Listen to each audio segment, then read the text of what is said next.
Hello and Happy New Year and welcome to the UndeadGamingCast episode. Josh, help me out here.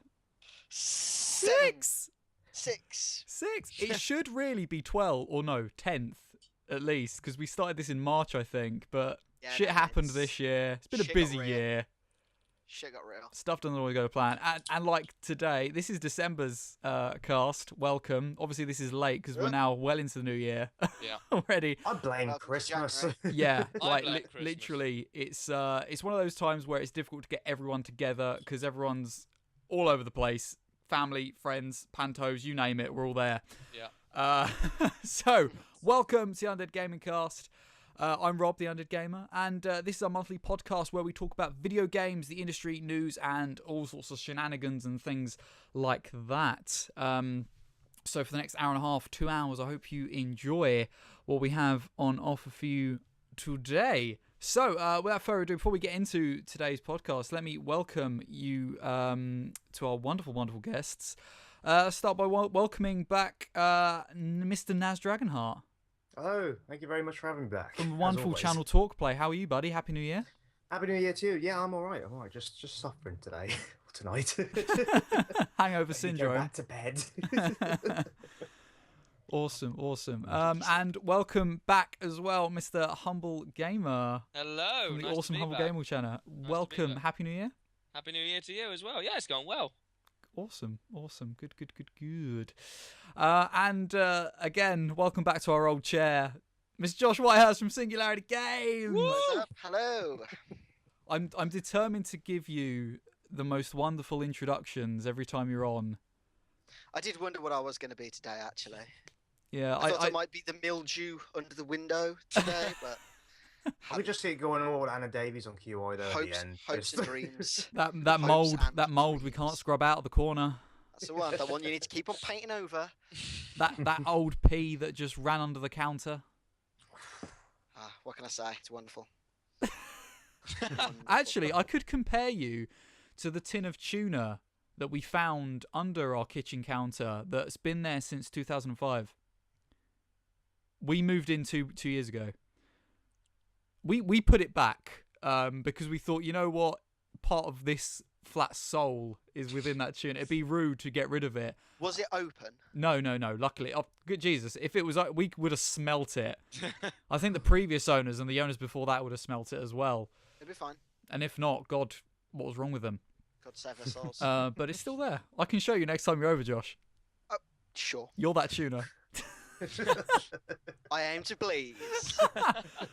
So, welcome if this is your first time. What a first time it will be for you to listen to the podcast after that introduction. It's good intro. Can only get better. Can only get better from this very low starting point. Things can only get better. I'm glad I have so good restraint on that one.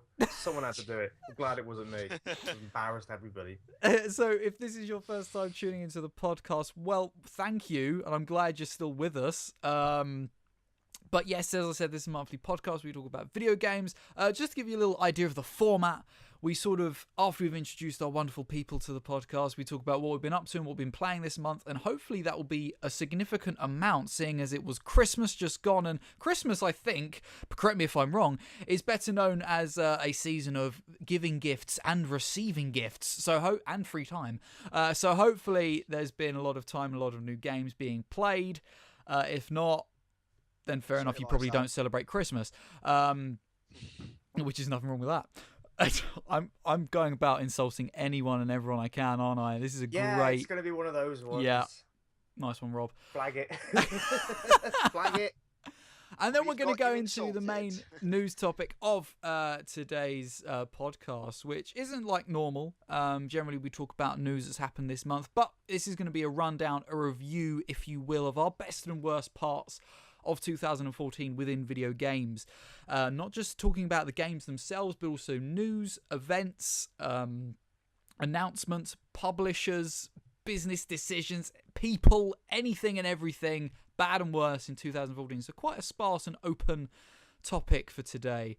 And then we'll go into next month or this month, the month of January 2015's releases, which I think, Josh, you're right to take awesome.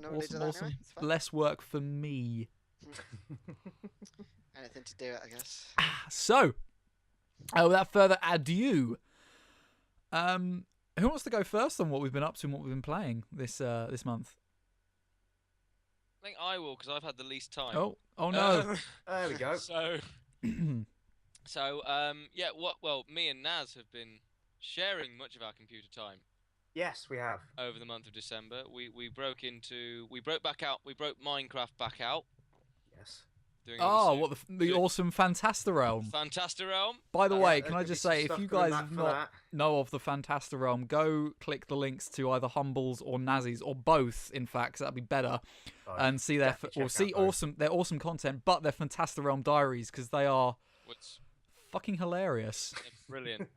Some great compilations of stuff and shenanigans on Humble's channel, and then sort of the builds as they were being built up on Naz's, which are awesome. It's literally the only Minecraft content I watch, because I don't watch Minecraft really content. Happy about that, because I did aim to do something different with that. So. Yeah, well, I'm not a huge fan of Minecraft. Like, I play it and it's okay, but I've never been one of those people that have been like, oh, Minecraft's amazing. So for me to watch your guys' stuff on it, it says a lot. Well, we've been doing. I think we've now got.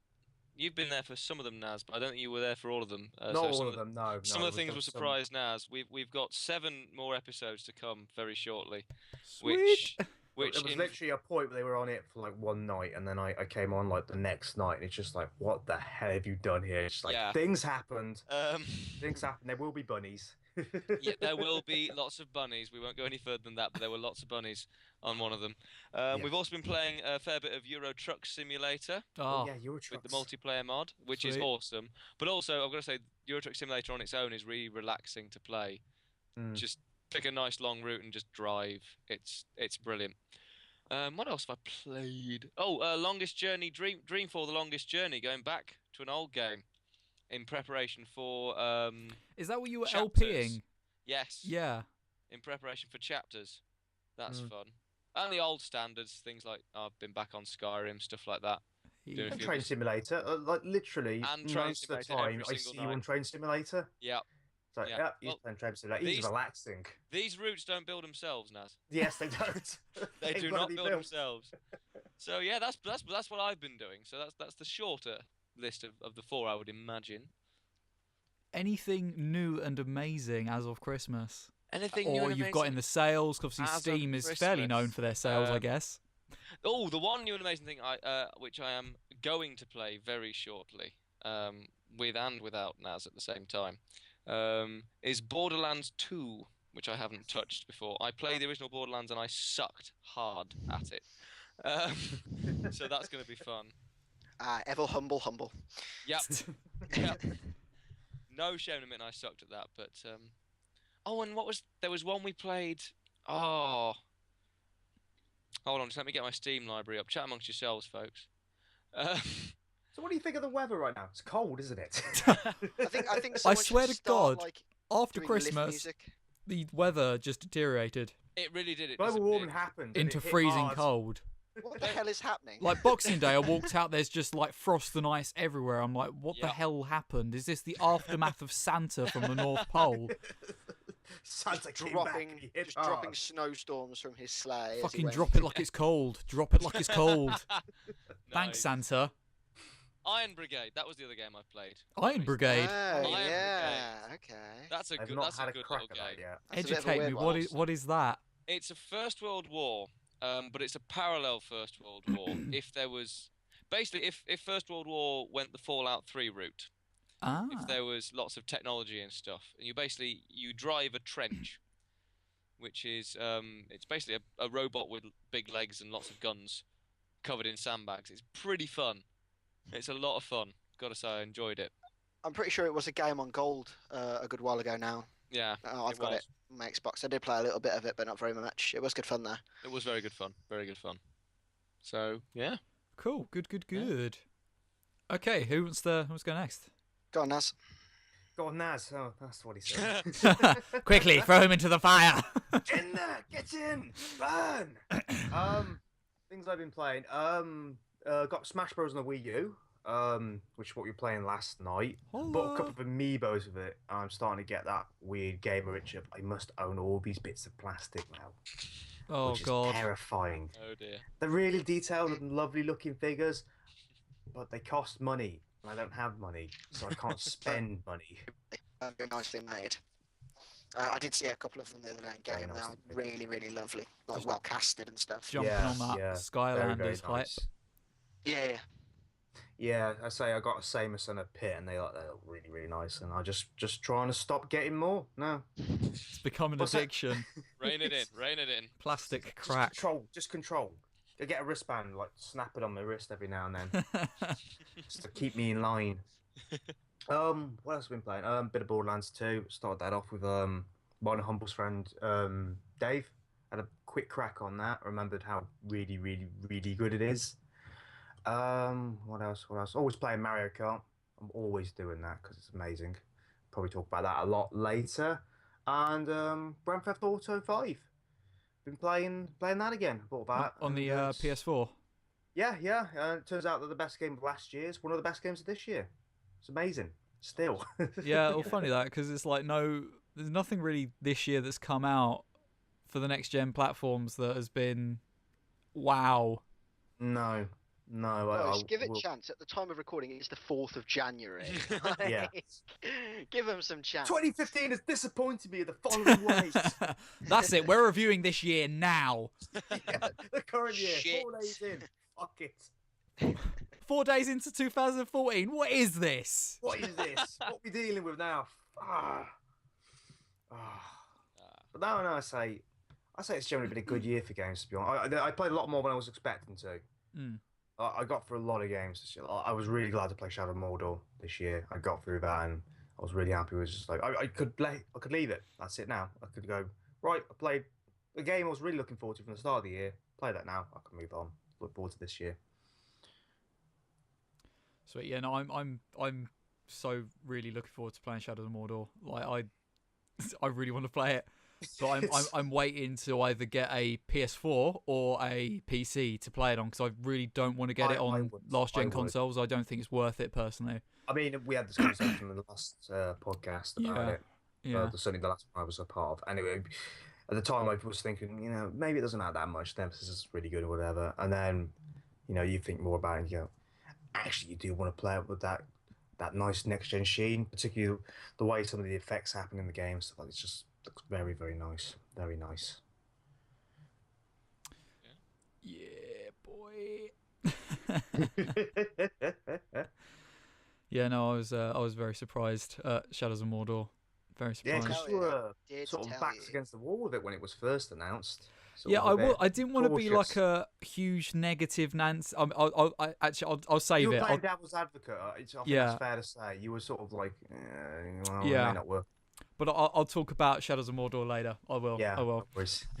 So yeah, is that it for you, Naz? Yeah. It's been pretty lightish. I didn't pick up anything that Steam sale. I wasn't that badly enticed enough to get anything. Certainly nothing that was. I'll be honest. I didn't even look.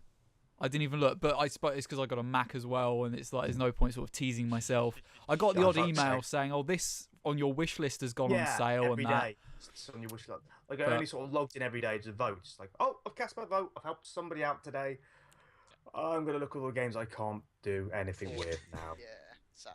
Oh, Divinity Original Sin. That's on there, and I'm like, just be Mac. Come on, man. That is for Mac as well. Divinity. Also be cheaper. Yeah. It was. Dropped by 15, I think. I think it dropped to £6 when I got an email. Did it? I think so. I'd have seen it, I'd have snapped It must have been a day where I was asleep. But I'm fucking desperate to play that game. But again, waiting to play it on a decent piece of kit. Yeah. So sadly, but no, that is a game that I really want to play. Yeah, definitely. It's really good. So yeah, Josh, do you want to take it away, buddy? I've actually been playing some games this month, which is nice. Son of a bitch! Actually playing Right, some get off this games. podcast now. I come on this podcast every month, and I'm like, I've played like 5 things the entire month for no amount of time at all. All of which being Magic the Gathering, All of Magic which the are Gathering, Magic the Gathering, Well, I played Legacy, Standard, Modern, Vintage, Commander. and then the video game. and then I played Jaws of the Planeswalkers. No, I will say I have played Magic. It has happened. It is bound to. What I found out. I wonder though, if you could ever go for a month cold turkey. not happening. I'd like to point out that people who don't know me, and Rob is aware of this, and he I don't know how many times you've seen it, but on the back of my arm here is a skull, which is the symbol of the Swamp Magic card. So it's literally part of my body. Like, I can't go without playing Magic. It is just a thing that just needs to happen. Right, what we'll do is when we do the pre-Easter podcast, we'll mention that Lent's coming up, and that can be his challenge. Oh, fuck. 40 days and 40 Lenten nights. promise. If the listeners want to vote for that, just in the comments down below on the YouTube. If not, send an email straight to my email, theundeadgamer@gmail.com, to request this. I would legitimately cry. I know, in all fairness, actually, I'm willing to say that if people want to sponsor me for some cause or another, for Lent, I will give up Magic. Honestly, no, it'd have to be a good cause. You would be a shell of a man. But I would do it. A shell of a man. We I think wouldn't see I him for even 40 see days you, after that. even when you haven't got cards in your hand, you're still shuffling. I know. You're still Well, shuffling. at work behind us, they have like little they're like client card things. I've literally got into the habit of walking behind me to the concession behind me and shuffling the client cards when I. Why? Really? You got a I do problem, that. man. You got a feel like fucking it's a thing. problem. That is a thing that happens. New No, Year's okay. resolution. You need help. I do. Well, I mean, in all fairness, so let's get back to games. So Right, do yesterday, that. yes, I have played Magic already this month. I did build a new commander deck yesterday. I just went through all my cards and picked out 100 and went, that'll do. I've been playing Jaws of the Planeswalkers again, but I found out that because I'd bought the special edition of Jaws of the Planeswalkers on Steam. Right. Is it on Steam or is it on my Xbox? Or I'd paid for premium booster packs, or a premium booster pack on the Xbox 360 version. I have the expansion. Oh, The right. expansion is very good. It's a bit different. It's a bit weird to what it normally is. Instead of just giving you new decks to play with and like new cards and new scenarios, you actually play as one of the main planeswalkers from the story. So the idea of the Jaws of the Planeswalkers game is that Garrick gets cursed, and it's kind of his descent from being someone who is a green planeswalker into a black planeswalker. And so, like, as you play the different scenarios, like the deck goes from being like all green monsters to then like greens with little splashes of black to then like a mix of the two.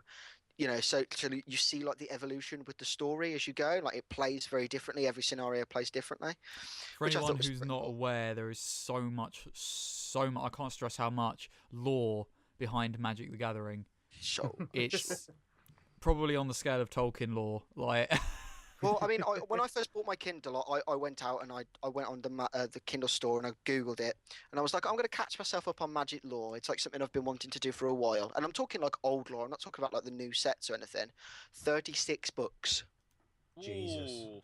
So I've got a lot of reading to do. It's Yeah. it's like it's A lot nearly of on reading. par with like 40k. I'd have thought like that sort of depth. Oh, 40k's depth is just insane. I've had It too is many ridiculous. conversations I haven't understood. It is silly. But no, apart from that, I've played. My list is very similar to Naz's. I've played some Shadow of Mordor. I did Cave. I did buy it in the previous generation. It is a little bit stuttery on the 360. However, I am loving it. It is so satisfying. It does a really good job of making you feel really, really powerful, but without you feel like, but you're still like vulnerable to like. It Brilliant. takes you down from like god to like insect in like Yeah. a second. It doesn't Yeah, no. take much. It's like so. It's I kind of a suppose that's testament what to how happens when you've strong- got such an awesome system like the Nemesis system, where it grows with you. Yeah. That is cool. But what I Yeah. like about it is that it does a very good idea of a very good thing of if you catch like 2 orcs unaware, game over. If you catch like 6 or 7, like you are probably fighting for your life. Like, and it's that really good balance of making you feel strong without making you feel overpowered, like you are in Assassin's Creed, where you can just stand there and counter everything. Yeah. And, like, you can't do that. Like, the Nemesis system implements ways that, it's like some of them have like effects that make all of the orcs like attack simultaneously. So you can counter, and you can counter like twice really quickly, because obviously there's a wraith inside you, which I think is really cool. So you counter with your sword, and if you have to counter again really quickly and you're still in your animation, the wraith pops out of you and like punches them, which is pretty cool. But like you can't like counter more than 3 or 4 things at once, which is, I think it's really cool. Yeah. You make me want to play this game even more. Yeah. So good. There's gonna be a big conversation about this game, I imagine. So Yes. good. I've also been playing Grand Theft Auto 5 because I bought it, free roamed a bit, put it away when I got my new PC. Something really, really awesome happened over the Christmas period, thanks to Rob. It was also my birthday over the Christmas period, and I have an Elgato capture card now. Nice. So I've kind of gone back to my Xbox, and I'm sort of like warming myself back up with my Xbox, and I did a couple of streams and stuff. But I might play something like Grand Theft Auto, and I'm just trying to familiarise myself again with the controls and things. But I'm really enjoying it. Yeah. I played Bionicle Heroes on a stream for Nice. about 15 minutes before I realised that it was literally the worst game I'd ever played. It's fucking horrible. Oh god. Oh dear me. Oh god. It doesn't move. Your left trigger doesn't move you. It turns the camera as well as moves you. It's Yeah. the most off-putting thing. It's So horrible. did they try and like mix like an on-rail shooter almost with? It's vile. I will the next time I come to yours, I will bring it and Don't bring that piece of shit around mine. try it. Don't you dare. Just try. It is horrible. I've also played Don't Starve for a little while. I did a stream of that, and that was good fun. I played Call of Cthulhu Dark Descents, which is a really old game. But I put it down for a couple of days, and because it doesn't give you any objectives, I kind of got a bit lost. I didn't know where I was going. And I've played some other bits and pieces, but I've rambled for ages now, so I'm going to let Rob go. Cool. Okay. Well, month of December. It's been a long one. I suppose I should probably start at the beginning of the month, and when I accidentally may have possibly bought Assassin's Creed 1. Okay. Rebought Interesting. it. I don't know why. Don't ask me why. I was kind of in the mood to play it. I didn't pay anything for it because I got it on vouchers, so that I'd had from But why 1? selling stuff. 2 is amazing. 2 is infinitely better. 2 is so much better, and you went with 1. I can't. This is the gamer in me coming out and talking. I can't fathom that. I can't think of a reason that anybody would ever want to play Assassin's Creed 1. It is tedious. Well, I'm we got it at the discovering time, that you now care because People I'm just dying inside. I'm it's just actually like, I've been live streaming it. That's what I've been doing with it. I've just been live streaming it, Yeah. and I might as well have a compilation video of all the times I've gone like, "Are you fucking serious? Why have you Yeah. jumped this way? Why have you fallen to your death?" I'm going to start recording you when I watch your streams, and very similarly to they're taking the hobbits to Isengard, you like, fuck, are you doing this? Why the fuck are you doing this? doing this? Like, In saying that though, I am kind of enjoying it because Yes. it's a little bit of nostalgia for me, a little bit, because I Yeah. originally got Assassin's Creed when it first came out, Yeah. See, and that's where I understand then it from. back First then to it now. blew my mind. Yeah. Because I'd never played a game like that. Yeah. So, yeah. It's quite funny. That's right. So, yeah, I've got that. Slight mistake, but nah. And as it was Christmas, thankfully, my girlfriend got me a 3DS for Christmas. Yes. So, yeah, no, I've been I was happy to open up Pokemon Alpha Sapphire, which, oh god, nostalgia. I think my heart skipped a beat there. I opened it because I think I first played Sapphire. Like that was the last Pokemon game I ever played. Yeah. and that was way back when. And I think I remember playing it at Christmas as well, when that year it came out or whatever. Yeah. So I'm like doing the same thing I did like however many years ago the first one came out. But now I'm super enjoying it. Fucking love that game. I've just been playing it non-stop. The thing is, you've got the best console now. You've got the best one because there's so much good shit on the 3DS. Honestly, there is. Yeah, no, 3DS XL is just it. I'm so glad I finally got one now.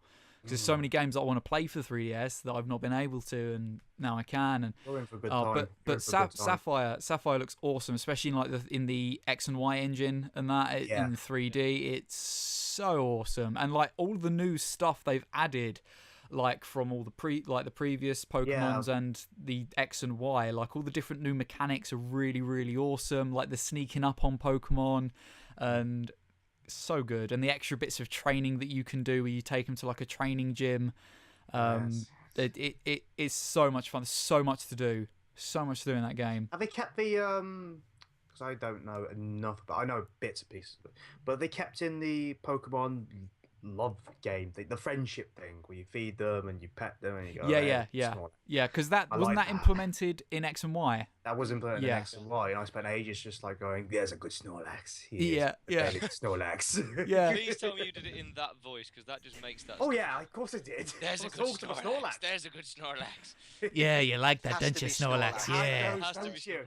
Can't be anybody else. Have a battered Mars bar. Stroke the Snorlax. So you became a feeder. Yes, it was a bit of a Pokemon feeding pornography. Naz is actually the reason that Snorlax is overweight. What's the reason we can't have nice things? Because I keep feeding Snorlaxes. Why can't we have nice things? He spent all the money on Pokemon treats. Why? Gotta feed Snorlax. He's just running. He just runs around Kanto, just finding Snorlaxes and feeding them. Yeah, I do. He's like, feed me, human. I could just imagine, like, you know, like when Naz doesn't feed his Snorlaxes for a couple of days, it's just him like legging it through Kanto, and just like in the shot, like here, it's just a big Snorlax just like running after him like this. I have to feed him like I do like a train engine, just like shoveling up Poke treats now, just going, there you go, there you go. That should keep you good for 20 minutes. Speaking of Snorlaxes, there was one thing that I thought was absolutely awesome. When you first like start the game, after you've chosen if you're a boy or a girl, which can be a crisis, I guess, to some people. You Rob. He's robbing on the weekends. I didn't know, okay? You move into your new house, and apart from the fact that there's like a load of Machops just like carrying boxes for you, or Machokes or whoever. Yeah. And that like your mum's just like, oh, isn't it wonderful how Pokemon can help us in our everyday life? And like one of them just comes up to your mum like, this Machop or Choke is like fucking ripped and just wearing pants as they do. And he's just like, hey, what up? Like, to my mum, and I'm like, just like, right. He's like, bro, what's going on? Did you want the box over there, or just got muscles bursting out of my pants? Meanwhile, you're just sat there like, dude, what the fuck? That's my mom. That is my mom. So, like, I go up to my room because she's like, "Oh, go and have a look at your room." Now I know why she told me to go up to my room. Oh my god! Yeah. Trauma. Has that just clicked with you? It's all slotted into place. It's all coming together now. Now we know. Now we know. The dark side of Pokemon. Anyway, there was this massive Snorlax plushie, like a huge one, like a beanbag size. So yeah, that was my point about the whole Snorlax thing with Naz, which has totally lost its meaning now. I went on about Machoke. Oh yeah, anyway, down a completely darker road. It's beautiful. Moving on to the next game I've been playing. Another 3DS. God damn it. It's been a good start to 2015, lads. We're on form now. Start as we mean to go on. Nicely done, boys. Love and life. Spoiler alert, this is the last ever podcast we do. It's never going to get better than this one. That's a dark dear God. On. Carry on. Let's get the rest of the games. I've also been playing Monster Hunter 3 Ultimate on 3DS. Nice. Oh, right. That's an interesting title, because you can transfer between the Wii U and the 3DS. Can you? Yes. Sweet. It was one of, it's a weird game. It is. Kind of have to do it online and offline. Yeah. You have to do it weirdly tandemized. So you do a bit offline, or you do a bit online. It does enjoy telling you how much online functionality there is in the game, which I found. Yes. This is like, thanks for reminding me, game. I'm aware there is something called the internet and friends. Yeah. But it's a very odd game for the 3DS. It's good, and I'm still getting to grips with it. But it's definitely a game that works better on a console. It's a weird thing, Monster, because it's not big over here. It's massive in Japan. Though. Yeah. Absolutely, because everybody's commuting in Japan everywhere. Yeah. I mean, obviously the handheld and like mobile market over there is like king. Like, yeah. I mean, slightly off point, but I do music at university, and they say that like it's something ridiculous. Like 80% of Japan and China's music consumption is done through their mobile phone. They don't buy CDs or anything. It's all done off their mobile devices. So that is just a testament to. Yeah.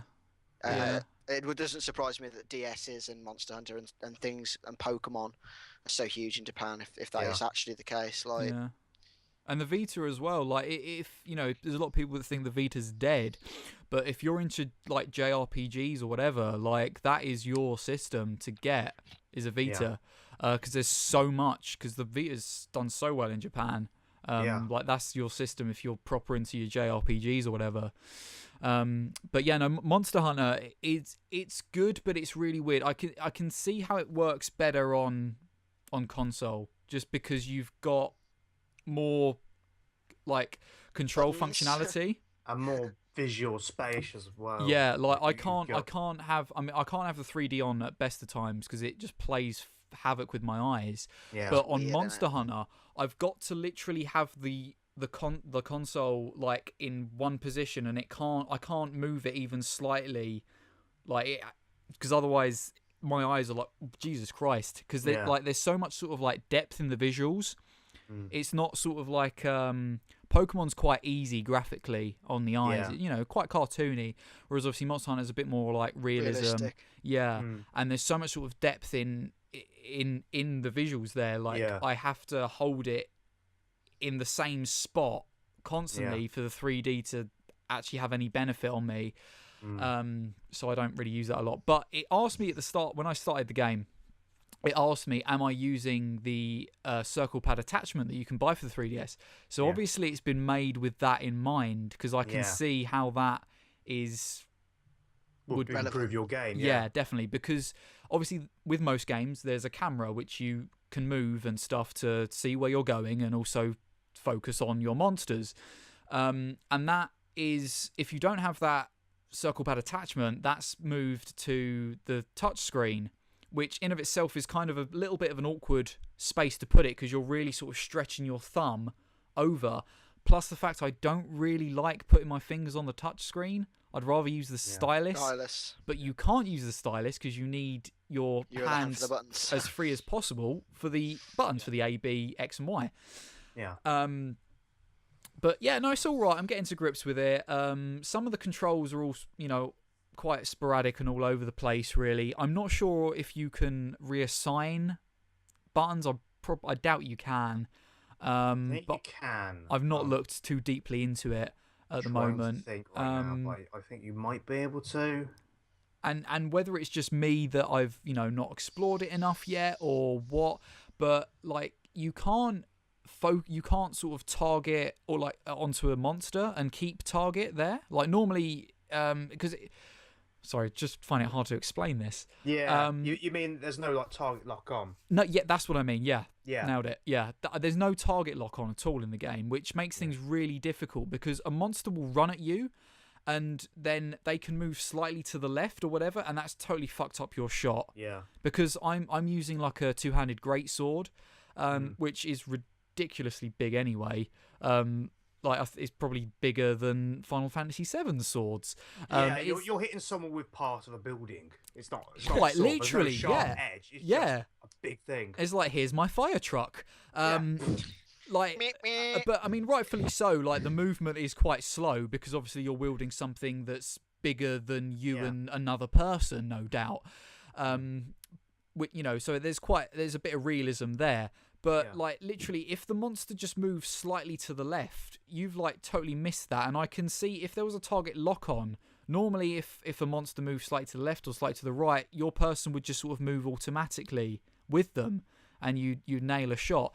But I suppose then, is that where the skill of Monster Hunter comes in, or it's one of them. There is a phrase weird. that is Nintendo hard. So like maybe that's literally all it is. It's just possibly. No, I think there may be like a hidden lock-on thing on there. I don't know the 3DS functionality enough to know what buttons could go where and stuff I'll that. look more into it. But I think there might be one on the Wii U version. I think. But and also the map and stuff. The map's not really massively helpful, I don't find. That's terrible. The map is actually terrible. Because if you're looking for like a specific monster, and here's another thing, the monsters, when you're attacking a monster, like there's no knowledge of what that monster actually is. So if I'm looking specifically for like a Jaggy Ludroth, like I don't know what the fuck that monster is. I don't know what it looks like, and any monster I attack, there's no sort of like name tag, or there's no sort of anything coming up saying you are attacking a whatever. Yeah.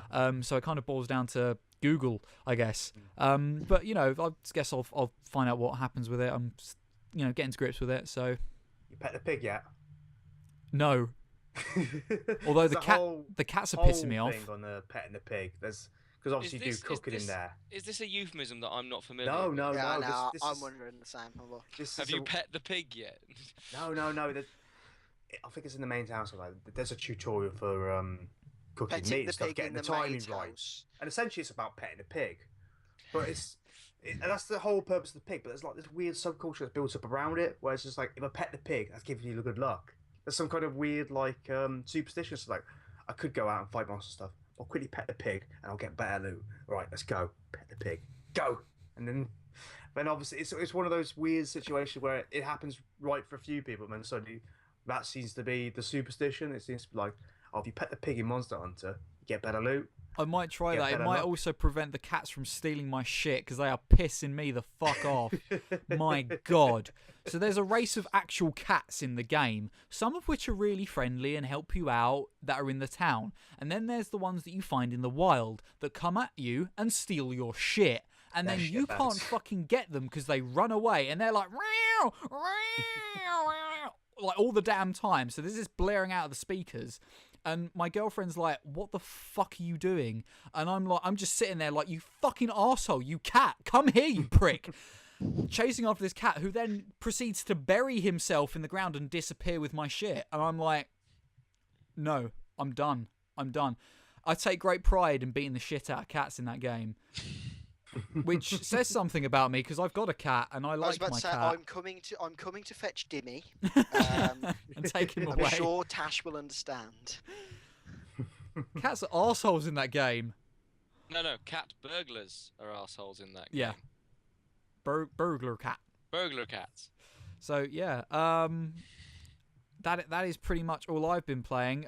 Like a couple of days after I got 3DS for Christmas, though, my girlfriend proceeded to buy herself one. She accidentally slipped. She accidentally bought one on her lunch break after seeing me with mine, and was like, I think I want to get one of those. She bought Yoshi's New Island, which I suppose is one of those games to play, when you're bored of playing stuff that's far too complicated and in-depth, like Monster Hunter, and you just want to enjoy yourself Stuff like that, without frustratingly furious at cats. And she also bought Fantasy Life, which is made by Level 5, who are an awesome Japanese games developer, who also made Ni no Kuni, which is a phenomenal JRPG, probably one of the best ones of last gen. The 8th Dragon Quest game, which The Journey to the Cursed King was the first one we got over here. That's one of my favourite RPGs of all time. I believe it is Level 5. But Level 5 are a sick developer. They're one of the sort of like good ones in Japan, who sort of just make genuinely good games that aren't full of shit or ridiculous fan service or unnecessary tropes or whatever. Like, they are legitimately good. so I don't mind supporting them. But she's having so much fun on Fantasy Life. So Fantasy Life is sort of like a mix between Harvest Moon and with like real RPG elements. Yeah. Sort of like Rune Factory-esque, but without the fan service. So I hear. But no, she's really enjoying herself. But basically, you sort of pick a life for yourself or a career. So you can either be like a paladin, a mage, a hunter, things like that. The sort of typical classes.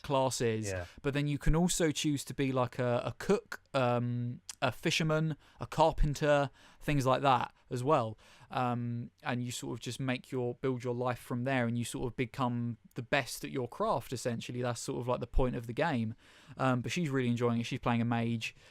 So yeah, I'm thinking that I'm going to pick myself up a copy of that, because it's something we could play together as well. Yeah. So yeah, no, that's pretty cool. Yeah, so I also take a quick look at Bravely Default as well. Yeah, no, that's the game I definitely want to pick up. It's Bravely Default. Yeah. Actually want to play a game that's like the old Final Fantasies. That would be nice. Yeah. That's it. That's what it is. Yeah. And just last but not least, we also played a board game. Going on to board games. An awesome board game called Betrayal, which called Betrayal at House on the Hill. Which, if you don't know, it was a game that they played on tabletop, I think. Yep. But it's awesome. Basically, to give you like a brief overview, and Josh, jump in because it's basically a game where you explore a haunted house.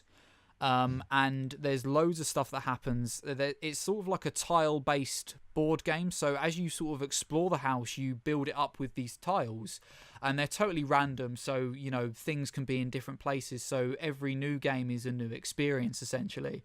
And you basically, the point is to sort of explore as much of the house as you can before the event happens, or the haunt happens, which is the main thing in the game, where one of the players basically betrays the entire party and ends up doing something along the lines of resurrecting a demon god, or bringing aliens to invade the world, or what have you. Like, there's so many different scenarios, so every game is different. Yeah. So like every game is different, because you'll have like you've got your book of 50 scenarios, and dependent upon the omen that you get. So you might have the one that we played was a crystal ball in like it was like a gymnasium, I think it was, or something, and like the corresponding number for that one was a sort of Cthulhu-esque kind of betrayal, and you had to like the party had to like rub the crystal ball, and then you could find out where like the head of the creature was, so you could kill it. Yeah, and the traitor lost their character, but then had like 4 minions to move around the board that got increasingly stronger as the game went on. But one of the awesome things about it is as well, because once the traitor has been discovered, the traitor disappears with their manual to read their part of the scenario and read what they've got to do. Their win conditions. Yeah, their win conditions. And then the survivors stick together and read their win conditions out of another manual. So there's something that we don't know that the betrayer knows, and vice versa, which makes things a lot more interesting. So they don't quite know what we've got to do to stop them, and that sort of thing. So it really is an awesome board game. Really is awesome. Yeah, really, really good game. Really, really, really good game. So yeah, I'm done. Sorry, I've gone on for like far too long. That's fine, buddy. So I suppose now is the time to get into the main topic of discussion for this year, or for today's podcast, and that is sort of our review, as it were, of our best and worst parts of 2014. And it was a pretty good year. It's pretty good. Not especially strong, but No. it was serviceable. It could have been worse. It could have been worse. It's a lot worse. But it was fairly decent. But I think as a whole, obviously this year was the first year we had the new consoles come out, and I think a lot of people were expecting a lot from that. But I think this year, once again, the indie games kind of went on top. Yep. A little bit. I think that's probably safe to say. But I think what we'll do is we'll, in no particular order, discuss our worst parts of 2014, and then end on a high with our best parts, and then finish off the show with this month's releases. So just be aware that these are our own personal opinions. If you do not agree with them, apologies. But if you're watching or listening on YouTube, then that gives you a chance to leave a comment and debate with us, which is awesome. Yeah. Excuse me. We also always like to hear your thoughts and opinions, and as per, I guess we will all check the chat just to see if anyone has left a criticism or not. So, who wants to go first on their worst of 2014? Can I get mine out of the way? Yeah, just go for it. Can I get mine out of the way? Oh boy, here we go again. Here we go. Strap yourselves in. Gamergate. That was the absolute worst thing that's happened this year. It's Nice hoodie. Thank you. My cat got it for me. Nice. Just one of those Christmas gifts from the cat. Definitely. Yeah. We do cars and everything. Nice. We're a little bit sad. So my imaginary friends. Okay. So I've been recording for the last 2 minutes. Keep it in. Keep it in. Keep it all in. That's the intro. Hey. Hey. Okay. So welcome back. We're really sorry if you're wondering why Naz suddenly cut off. I've got a burp coming. This is sorry. What a brilliant start. We are the best. So sadly, due to technical issues, when we were originally recording the podcast, like minutes before we were about to end the podcast, the recording just crashed. And decided to only save the first 45 minutes of our podcast. So apologies for that, and we are redoing it now. So for our visual listeners, this is why we are dressed differently, and this is also a reason why we've lost Josh and gained Ashton instead. So welcome, Ashton. Hello there. To our extremely late December, end of 2014 podcast. Obviously, we're recording this on another day because it was getting a little bit late. This is why Josh can't be with us, because he's slightly busy this evening. So, really sorry, but we've tried our best to still give you a podcast for December. So, we were obviously about to go into 2014's our bests and worsts, which Naz was so eagerly stepped forth to talk about his. But just before we go into that, we're going to head over to Ashton, because obviously he's just joined us, and just ask him what he's been up to and what he's been playing for the month of December. And if he got, did you get anything new for Christmas, games-wise, that you have been playing or anything like that? For Christmas, no. But I did decide to get Sunset Overdrive, which is... It's a good game, but it's all the time. They're like, oh, look at us. We're so awesome. We're so hilarious. Oh my god, shut up, kind of thing. And it's like, it's a really like bright and playful game, and it is fun. And the gameplay is really, really fast, so it takes like a while to get used to it. But it does kind of piss me off a bit how it's there like, oh, look how funny we are. It's like, it would be quite funny if it didn't kind of say it was like, funny. Yeah. But yeah, I've been doing a bit of that, bit of GTA, bit of Forza, and I've just got just started playing Ratchet and Clank games again. So I've just started today. First Ratchet and Clank game, and I love it so much. Like, I miss it so much. Like, when going through all the bits, I'm like, oh, I remember this bit. I remember, because I haven't played it since like I was a kid.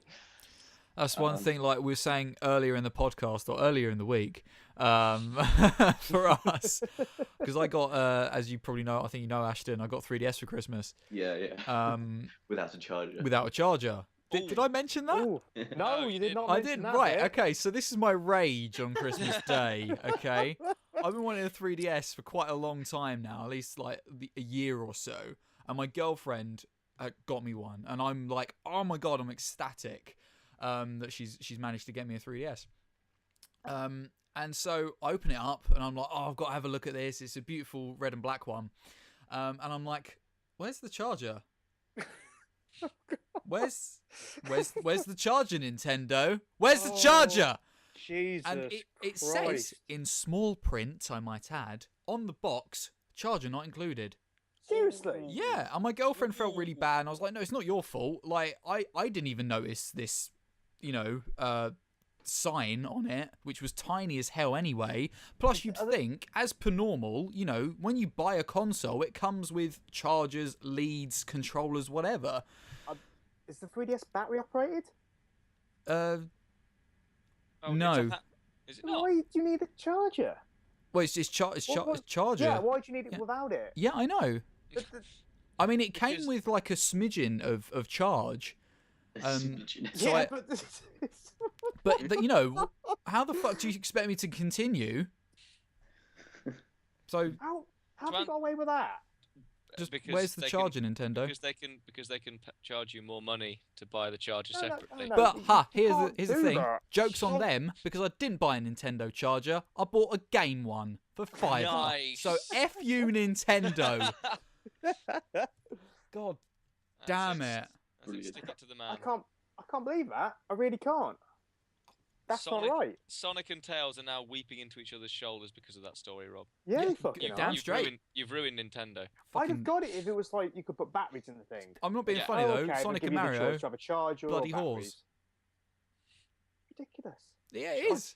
My 2DS came with a charger. Both my 2DSs came with a charger because I had to break one. Is that the official name now? Is it Mm. now the 2DS? No, they're two Supposed- separate products. But it's funny though because you got the 3DS, you got the 3DS XL, you got the 2DS, and then you're gonna get the new 3DS, which is called the new 3DS. Is it actually called the new? It's called the new 3DS. You can't call it 3DS. It is the new Nintendo 3DS. I got you got to love Nintendo for their originality. It's a basic name. God.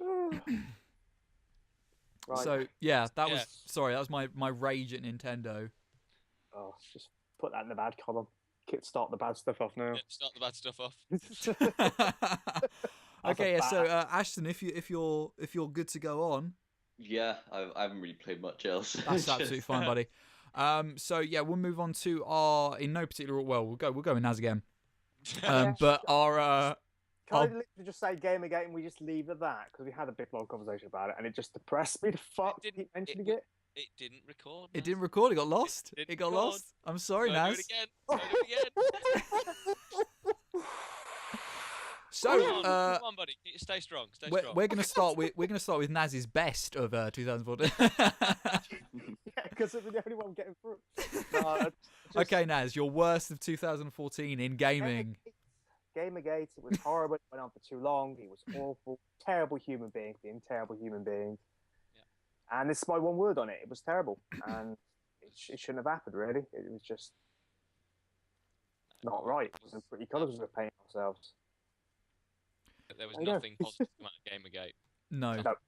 It's just one of those things that once again shines gamers in a bad light Yeah. because we don't get enough bad press already with people saying that we're fucking psychos and murderers and God knows what else. I'm gonna kill the next person that says that. Yeah. But without shit like this blowing up and Yeah. people just being complete utter arseholes about it, and it's kind of disgusting. It makes you a little bit ashamed that there are people that are in this community that are like that or feel that way or feel it's acceptable to behave in such a manner. It's genuinely disgusting. Just so many. It just went on for so long. It moved so far away from the original issue. It just Yeah. fucked off. No, it did. There was nothing good. No. Nothing good. But it's a shame because it's always a minority because these people are a minority within this community. But shamefully they're a very loud minority, which doesn't bode well for anyone. Yeah, it's sadly a similar thing we're seeing, of course, with what's going on in Paris at the minute. Yeah. Seeing quite a vocalised minority doing stuff there without going into too much. Like I say, we start the podcast off, everything was fine in Paris, and carrying on now, things are Yeah, not things fine. have got a lot worse. Yeah. Yeah. Very sad situations happening over there. Yeah, no, But definitely. it does put things in perspective. Like my small dig about being off PSN for 5 days over Christmas. It does. That's nothing now. Or my rage at Nintendo about Yep. putting a fucking charger with your console. It's still there. It's still there. or that moment I had in Lord of the Rings: The Two Towers. Cirith Ungol, where I believe I Return said of the King. Return of the King. I believe I shouted "fuck hobbits" about 17 times. It's one of the best things I've ever seen on the internet. I'll be honest. It does put it into perspective, though. It does. Yeah. No, definitely. Okay. Who's next? I suppose we want to move as far away from Gamergate as possible. Yeah. Put a big thing between that. Are we talking about our worst game or games that have been released in 2014? Worst things in gaming in general. So it could be a game, or it could be something to do with the game, or an announcement, or an event, or a person in video games. I don't know, like Phil Fish would be a fairly good person, but I don't know if he's done much this year. But he quit again, didn't he? He quit his Phil company, Fish didn't quit he? again. Yeah. He's not a terrible human being for quitting. He's a terrible human being for coming back, being. I can't even say he's been stupid because again it's linked to Gamergate, so I don't want to talk about that. Run away, Naz! Run away! Don't do it anymore. But Phil Fish was, although a good person, was not a positive in 2014. No. So yeah, Ashton, you wanna? Probably my worst thing would be Assassin's Creed just ruining itself. Hey, Ubisoft, our old friend. We got there quicker than we did last time. Yeah, we did. Yeah. It's just, everything about it's broken, and it's just gone so downhill. It started off so well, and no, it's ruined itself, and I refuse. One of the things that made me laugh, and it still makes me laugh. I'm trying not to laugh now. In fact, is just for out of interest. I was on Twitch and I was looking at people who were streaming Assassin's Creed Unity, and there was this guy who was streaming it, and I just commented saying, "Hey, is this game still broken as fuck?" And the guy commented back or replied and said, "I don't know what you mean about broken as fuck. This game, it had its problems, but it's fine now. I mean, look how well it runs." He was saying this whilst his assassin was literally assassinating people whilst being inside of them, walking through walls, and God knows what else. God. Brilliant. And I'm thinking, I'm sorry, are we playing different games? Are watching different things? I don't know. So, yeah, that was... Yeah. Brilliant. Yeah, brilliant. Was he a Ubisoft fanboy? Does such a thing exist? Fanboy. No, Ubisoft have got a very good YouTuber policy, and indeed that was a terrible thing that happened this year. That we found out a few more things about YouTube, certainly the big personalities that we didn't know beforehand in terms of how they make their money. Yeah. Mm. I was sort of a bit of a negative light on that one, but it's hard to judge somebody for making money off content. You know what, I'm all well for it, but it's the fact that they don't disclose it. I think that's the problem. It is murky water wherever you're looking at it, and at the end of the day, you're always going to get someone or some people that are like, "Oh, you're a sellout," or whatever. But I think at the end of the day, so long as you're agreeing with what you're doing and you've got as much freedom as possible. I mean, I think it'd be wrong if you were playing a game that was god awful and you were saying this game's amazing and you should go and buy it, because I wouldn't agree with that if that was the case. But I think as long as you are, because to me that's anti-consumerism, which we're all consumers. I don't want to get stung, neither does anyone else, and I wouldn't want anyone else to get stung by someone lying to them saying this game is amazing. This is one of the reasons why I think sites like IGN and Metacritic aren't trusted maybe as much as they were. I mean, Assassin's Creed got like a 8 out of 10 or something. And it's like, I'm sorry, this game's broken. This game isn't even finished. How can you even give it a score that's above 4? But I think as long as you're giving full disclosure and saying, look, I have been paid by this company to play this game. What can you say? I don't know. It's certainly interesting the stuff that's happened over at IGN. Like a whole bunch of them have left to start up a Patreon company. It's certainly interesting that that's the way they see making money. I mean, maybe we'll see like entire companies funded by Patreon. I don't know, but it's an interesting pricing model. Possibly, but I mean, maybe we'll start to see sort of mainstream journalism in gaming become a bit more serious. Is that the right word, or more less want... anti-consumer? I would never want gaming journalism to be serious, because it's not a serious thing, is it? Yeah. We're not talking policy. We're talking like fucking daft things. We talk about like things that look like rats flying in space and stuff like that. It's not a serious hobby. No. I meant more like serious in the fact that like Assassin's Creed Unity got like an 8 out of 10. Why? Was it released under early access? Because that's the only way that Unity could get away with that. The things that are interesting is, like with a lot of media, is the fact that once a product's out there, once it's released, the originators don't want to talk about it. Mm. Like you've got like filmmakers and stuff like that who release these amazing films, like David Lynch, stuff like that, and then they just don't want to talk about it afterwards. It's just like, well, maybe we should have a dissection of like, just have a look, see what went wrong, see what went right, and see what the decisions were behind it. I think any industry could do well with a bit of feedback and a bit of posthumous chin wagging. Yeah, I think the one thing I will say in terms of that is that I'm a big fan of a lot of chat shows and panel shows and stuff like that. And the one sector of people you tend not to get on any of those programs are people within the gaming industry. And I wonder if that's because, I mean, and let's be honest, there are big games out there that are, whether they're important in terms of the world or not, that things like GTA 5 and stuff like that are big games that come out that everyone knows they're going to get played by millions of people. Yeah. Is it a case of the media not offering these people the chance to speak about their games? No, I wouldn't say that. Or is it the people refusing the chance when it's offered to them? I don't think it's either of those things. I think it's still we're still very, very kind of niche sort of market still. Are you talking about chat shows like Jonathan Idea, I think he's talking here. What do you mean, like proper like TV nighttime TV? Not nighttime. That's what I was thinking he was meaning. I mean, you've obviously got Fallon who does a few bits with games and stuff because he likes that stuff.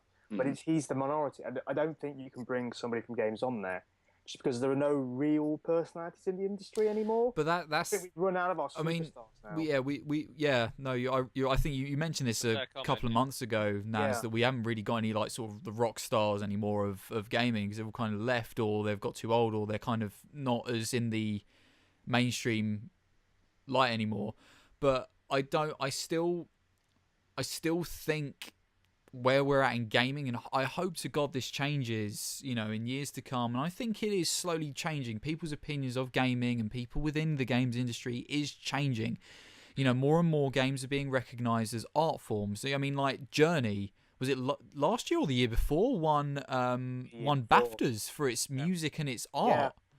It's a beautiful game. That is such a leap forward, and that is a game that's been recognised as an art form, and that's amazing. I think more and more, hopefully, things like that will happen, and the more stuff like that happens, and I definitely think, we'll get people like, on chat shows or whatever, like we do with actors, like we do with musicians or whoever, coming on and talking about their games or their experiences or whatever in a certain light. I suppose the difference between like all the actors and musicians and stuff and gaming is the fact that you see actors and you can see the actors on their TV shows or films, and you can see musicians live and stuff, but you don't get to see the people who create video games, stuff like that. So it's not like a thing that people want to. I mean, you may have heard of these people, but you will never see this face again unless it's on an interview. And but so then the thing with. Sorry, finish what you're saying first. No, I'm done. But the thing I would say to counter that is, you get so many movie directors and movie producers that do things like this, and he said do. Yeah, I was thinking that are on these programs. I think the actors one is an interesting point because there are more so than there were a few years ago. There are now big name actors doing a lot more computer games. I mean, the first. Yeah, and I don't. Think that's a topic for another day for me, but I'm not happy about that. You're not? No, I'm not. As an actor, I strongly object to that opinion. But well, no, it's a. Do you not want us to get work, Naz? Damn it, Naz. You are the reason I have no job. Good. Except I have a job. Just carry on. Just get to your point. No, I just think that the thing is, the only people that really want gaming taken seriously are gamers, because everyone else outside it doesn't see it as a serious industry. As Naz has pointed out, it probably isn't a serious industry. But I think there needs to be a middle ground somewhere where someone who, maybe like Jimmy Fallon does his little bits on stuff like that. Conan O'Brien has started doing a few things now. Clueless Gamer, if you haven't seen any of that, that's hilarious over in America. Yeah. And I think he's got I think a channel now, hasn't he, on YouTube? he does. For that, it's for gaming. It's brilliant. Yeah. It's absolutely brilliant. I think what the gaming industry needs to do, not so much people like us for, but what the gaming industry needs to do is look at its public profile and see what it can do. I mean, maybe the route we're talking about isn't the right way to go. No, but maybe get someone from an outside perspective. The thing about IGN and things like that is they're all game lovers. They're all people in the games industry. You know, and I think maybe if we got someone from outside the games industry, it's like when I occasionally see reviews on games that are done in newspapers and things like that, I read them more than I would in a gaming magazine, because gaming magazines, although there's more background knowledge per se, I don't have a lot of background knowledge in games, so I'm more fussed on the everyman perspective, which is sometimes a bit more accessible. I get that. See, this is like a really weird subject. It's like it's a deep subject. Because like in saying that, like getting someone from outside the gaming industry to come in, aren't we sort of kind of seeing this with these big AAA publishers? And haven't we kind of seen almost the demise of some of these AAA games, like Assassin's Creed, where they're just saying, let's just, because we want to make the money, let's just shove this game out as quick as possible. It doesn't matter if it don't work; people are still going to buy it. You know, and is that potentially damaging? I say all this is an interesting topic. They're interesting topics. Yeah. It's certainly worth coming back to later, but I don't want to get us too far off the top. I mean, I could talk about this kind of stuff for hours. Yeah. I could. But I don't want to get us away too far from the fact that we're reviewing last year more than anything. But I do want to come back to this later. Yeah, there's definitely more I want to say on the subject. Maybe we could do this for January's proper podcast. Yeah. Okay. How did that even start? Assassin's Creed Unity. That's it. There we go. God damn it, Ubisoft. Conversation. Okay, so Ashton, did you go into detail as to why that was your worst from? Yeah, I think he did. I think we all just sort of. I think the detail was within the entire conversation. I think we did hijack it a bit. Sorry, Ashton. Yeah, sorry, buddy. Well, we'll come back to that later this month, listeners. So, okay, brilliant. If we're good to move on. Yep. Cool. Humble, your worst of 2014 in gaming. It has been vaguely touched on when we mentioned YouTubers and the revelation that some of them take money for games that they wouldn't necessarily like, or are paid by companies to say nice things, yada yada yada. I personally found the whole debacle around the release and the YouTube policy of Shadow of Mordor just shocking, absolutely shocking. Agree. You know, the revelation that they were saying, you know, all the sort of standard YouTube stuff. You know, you got to do X many videos, X many streams, all that sort of stuff. That's fairly standard for the course. But when you start adding in clauses like "do not mention The Hobbit" and the Lord of the Rings movies, which are both which, as far as I'm aware, The Hobbit is a Warner Brothers property, and I think they might have grabbed Lord of the Rings now as well. Yeah, it's like Warner Brothers, MGM, and New Line, I think, all together. You know, you weren't allowed to show any glitches or faults in the game, which it's kind of part of the fun on YouTube is seeing when shit goes wrong. Well, look at fucking Goat Simulator. Like, people like glitches. They do. And the final veto on any video 48 hours before it goes live, and there were supposed to be calls to action which was basically telling people to buy the game. Yeah, which, sometimes it's just so murky and dirty water, really. Yeah. It's and the worst thing is it wasn't a bad game. No, I mean, I've not played it. From everything I've heard, it's an amazing game. It didn't need any of it. Yeah. Like I watched when it sort of first come out, I watched Total Biscuit do a long sort of, because he doesn't do reviews, but he does an analysis of games essentially, and he looks really in depth into them, and you know he didn't really have much bad to say about it, if I'm honest. And you know, since then it's become it was one of his sort of top games of 2014. And you know, it's probably one of the best runnings for Game of the Year last year. And it's just a shame. I think Zero Punctuation actually gave it Game of the Year, or certainly top 2. This year. I can't remember which. It was between 2. I think he gave it to Shadow of Mordor. And actually, Total Biscuit was the one that blew the whistle on this. He was the one that. Yeah, no, he did. Because he refused Warner Brothers' offer and said "sod you." Basically. Yeah. No, and rightfully so, I think, as well. No, I agree with him. So he's come out with a lot of credibility, and Warner Brothers come out looking like they don't trust their own product. Yeah, which is a shame because again, there was nothing wrong with Shadows of Mordor. It was amazing. Yeah.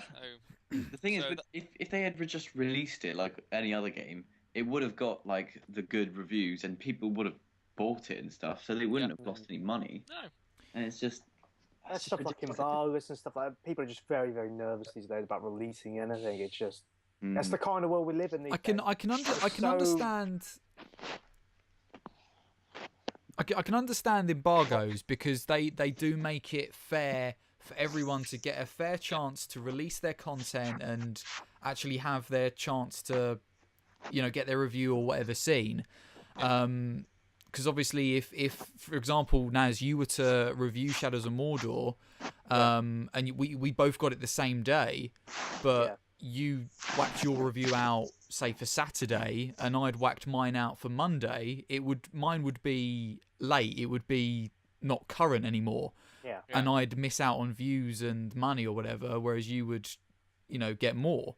So I get that. Yeah. Certainly that side of it. But I'm saying if it's like on the day review and like afterwards, if we're like talking 5 o'clock in the afternoon on the day of release, yeah. then you're denying the consumer the ability to make a decision based off an opinion. Oh yeah, no, definitely. Yeah, I think it's just a poor marketing strategy to have a review come out any later than day of release. Yeah. Children's bollocks. It's my New Year's resolution. Don't pre-order anything ever again. Definitely, Very true. Very true.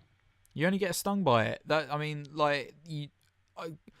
It's the rare occasion you pre-order something that you know you were told you were going to get, like a finished game, Assassin's Creed, or a good game, Watch Dogs. Yeah, there you go. I mean, so many occurrences this year that's happened. But the thing is, where Warner Bros have just for some reason done this, it's every time this sort of thing happens, we find out that the game is broken, doesn't work, or is shit. Assassin's Creed Unity being probably one of the biggest examples of this year where that has happened. Where once again they didn't give out any review copies. They kept very quiet about it. They wouldn't allow reviews to be done until like 24 hours after the game had been released. Yeah. Which, you know, every time a game or a company has done that, the game has been crap. The game has been god awful. You know, and this was again a worry for Shadows of Mordor, but like I don't understand why they didn't have enough faith in the product. I think in Assassin's Creed defense, the reason it didn't give out review copies was because they didn't have a game to give out to the reviewers at that. Because it wasn't finished. You know, I think let's give them that. I don't understand why. I mean, the thing is, Lord of the Rings is a big property anyway across the world. In anything you slap Lord of the Rings on any product, it will sell. It's that simple. And it was the case before the Peter Jackson trilogy, and now that the movies have come out, sorry Warner Brothers, I'm mentioning it. Now that the movies have come out, it's even bigger. And this year with the final Hobbit coming out, it just seemed like the perfect year to just let it ride. You know, just link it to all your other IP, and it just seemed. An odd decision. A poorly judged one. It's all super grey there. Super grey. But then, definitely. But I hope it's something that Warner Brothers and even more publishers can learn from and actually think, you know what? Yeah, this is a little... Because it was a little bit different, this game. You know, it was a fairly niche game because it was marketed as a Lord of the Rings game or Middle-earth Tolkien game. Yeah. Obviously, it was a little bit, you know, reminiscent of Assassin's Creed or what have you. But it was a bit of a risk, should we say? Because it's not the usual churned out mainstream AAA title you'd normally get. Yeah. But hopefully we can start to see developers and publishers actually thinking, you know what, no, we've got faith that this game will be great. Let's, yes, we're taking a risk, but we believe in it. So let's make sure we put that across in the best, most positive light to everyone. Yeah. Everybody. Exactly. Yeah. I think a good example of that was Payday and Payday 2. Both good games and had obviously limited marketing because it's a much smaller company. But everything that they said was just, this is what Payday 2 does. Enjoy it. If you don't want to buy it, don't buy it, basically. That was the sort of vague message. When Payday 2 rolled around, they actually went to their community, said, what did you like about Payday 1? They told them. They kept all that in, added a few new things, what would you like to see, and then let word of mouth do the work. And that would have worked for Shadow of Mordor on a much bigger scale. Yeah, definitely. Much bigger scale. Yeah, and as you say, the timing was perfect because The Hobbit. So, yeah. No, definitely. It's very, very funny. Very funny. Yeah. Don't quite understand what they were going for that with that, but cool. Okay, moving on. Yes. Yeah. Okay, so my worst of 2014 is it's quite a big subject, but Ubisoft. Yeah, we've definitely broached that one at least several times. times. Yeah, my apologies to you guys and the listeners. You're hearing about this again because we have mentioned Ubisoft a few times already. But it's got to be said, they have probably been consistently the worst company, making the worst decisions, putting out the most mediocre games, really, and it's just been a bad year. I mean, start of the year, Watch Dogs. What a disappointment that was. And the whole debacle with that, saying people, the rumours that it was the graphics had been downgraded and that this hacker had found them on the software or and all this. And there's all that. I mean, that's just bad. I mean, this game had so much hype. Yeah. Was it 2 years worth of E3? Easy 2 years. Oh, if not, Easy it wasn't quite Duke Nukem Forever-esque, but it was on those. No. It was on that sort of scale. Yeah. It actually got released. That was the thing. It did, yeah. And again, things like Assassin's Creed Unity, because we've not gone on about that enough. Just terrible things. Just awful. And the crew as well. The crew, which, it came out without having one of its the main components to the game available, where you could make a street racing crew. You couldn't do that. That is brilliant. Did no one play test these games and think, oh, I'm sorry, it's broken? I think I've got the tagline for Ubisoft: great games, bad execution. I mean, They're great precisely ideas on paper, but then they fuck up somewhere. I mean, like literally, what are we this year? Are we going to get games from Ubisoft where you open up the case and the disc just falls out broken, or no disc at all? Don't say that. It's all DLC. Oh. Now it's the EA way. EA way. Ubisoft, you just buy stuff to spend in the game. EA sort of goes, would you like to buy this little bit? I don't think so. Why on earth did Assassin's Creed Unity? Oh, you fucking dick. Why did Unity have a fucking microtransaction store? Points. Points being prizes, yo. Because it worked for the Simpsons Tapped Out, and it can work for Assassin's Creed. Simpsons is free though. You can't say The Simpsons can we is have free 40 to start. quid and then The some. Simpsons is free to start, yeah. I'm waiting for the day where Ubisoft or any other developer releases a game where you get the first level on the disc, and then you have to pay 69p per level. Per level, that's crazy. On the upside of that, we can guarantee that game will have at least 100 levels. So it'll be a nice long playthrough. Yep. Be long because you'll be considering every time you step into a level. Yeah, so you've done level 57. Do you want to pay 69p for level 58? If you wanted to let's play that, you'd have to start a Patreon. Yeah. End of story. I'll do a video a month. Just give me the 69p. But it's such a shame for Ubisoft as well, because they did have some really good games which really they didn't push enough or give enough limelight, such as Valiant Hearts. What a beautiful and interesting game that looked. Yeah. And get one of those a year and that's it. And they don't market it well. It's just like... And Here's Child a of nice Light. looking game for you. It's like anything? No. Take it. Child of Light, you know. Again, yeah. No, it's... But yeah, no, that's my worst. Is just the fact that this. God damn it. Just a final addendum to that point was Ubisoft who released a statement this year, last year, saying that 30 FPS looked that was better. this year. Was that was this year. That was It was actually to market Unity. It was, yeah. People already complaining that it was graphically down. But no. 30 is better than 60. Believe looks better than 60. 30 is better than 60. And you think numbers alone, 60's got to be better. Yeah. It's 30. That's the biggest load of bullshit I've ever fucking heard. Yeah. What was it? I can't remember what it was. It was running at 900p and 30 frames. That was No, it, yeah. And it struggled at that. It's struggling. I know. And they said 60 at 1080. You don't want that. You don't want that. You just can't fucking do it. Yeah, we do. Can't do it. Just stick your hands up and say it's a challenge. This isn't like the women thing where we're going to go mental because you can't be bothered to let a female character in there. No. It's not like that.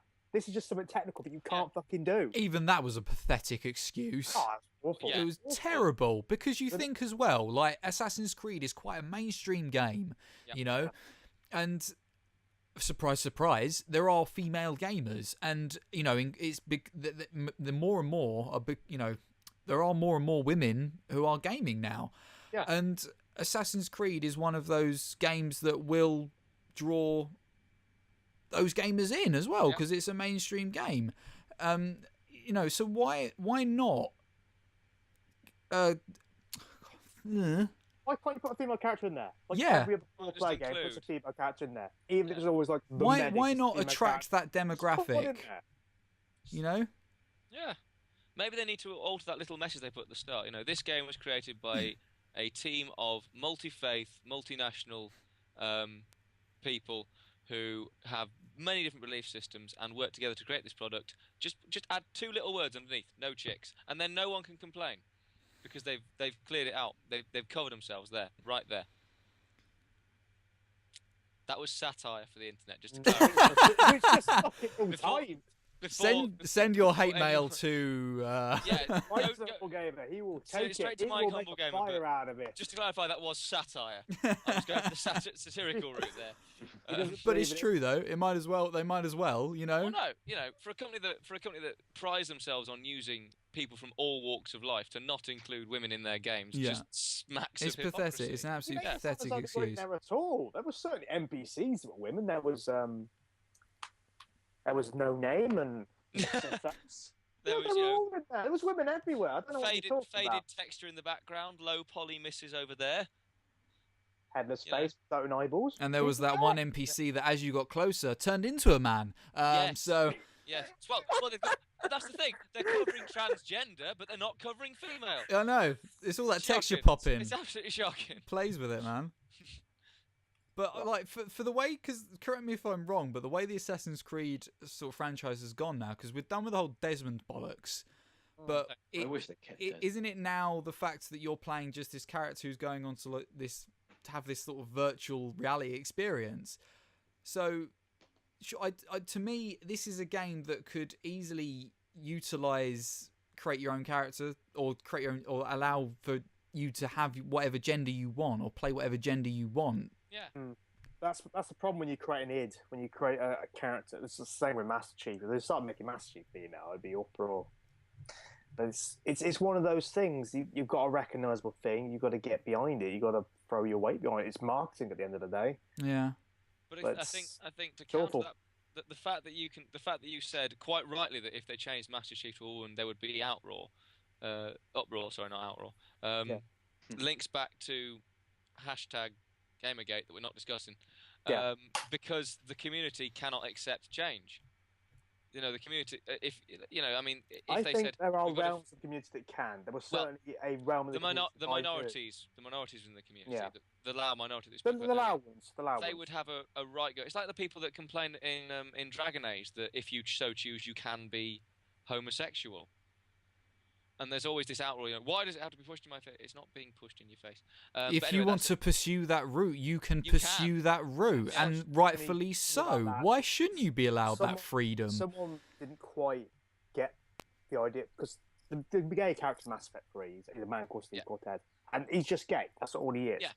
And to get into a relationship with him is the most difficult thing in the world, because he asks you about 4 times. It's like, I am gay, you know this, right? Like, yeah, it's fine. Stop thrusting it in my face, I know. No, I'm super gay. Do you want to pursue a relationship with me? It's like, yeah. Are you absolutely certain? I mean, you're a shepherd. You're looking after the universe. Are you sure you want to be gay with me? It's like, yeah, fine. What the fuck are they doing to each other? Why is he doing that? I didn't buy for this. What's going on? You can't. It's clearly flagged. But I'm pretty sure that there'd be I mean, I wouldn't oppose playing a female main character. I mean, look how successful the last Tomb Raider game was, the most recent one. The reboot. And That's true. Lara Croft's female. Correct me if I'm wrong.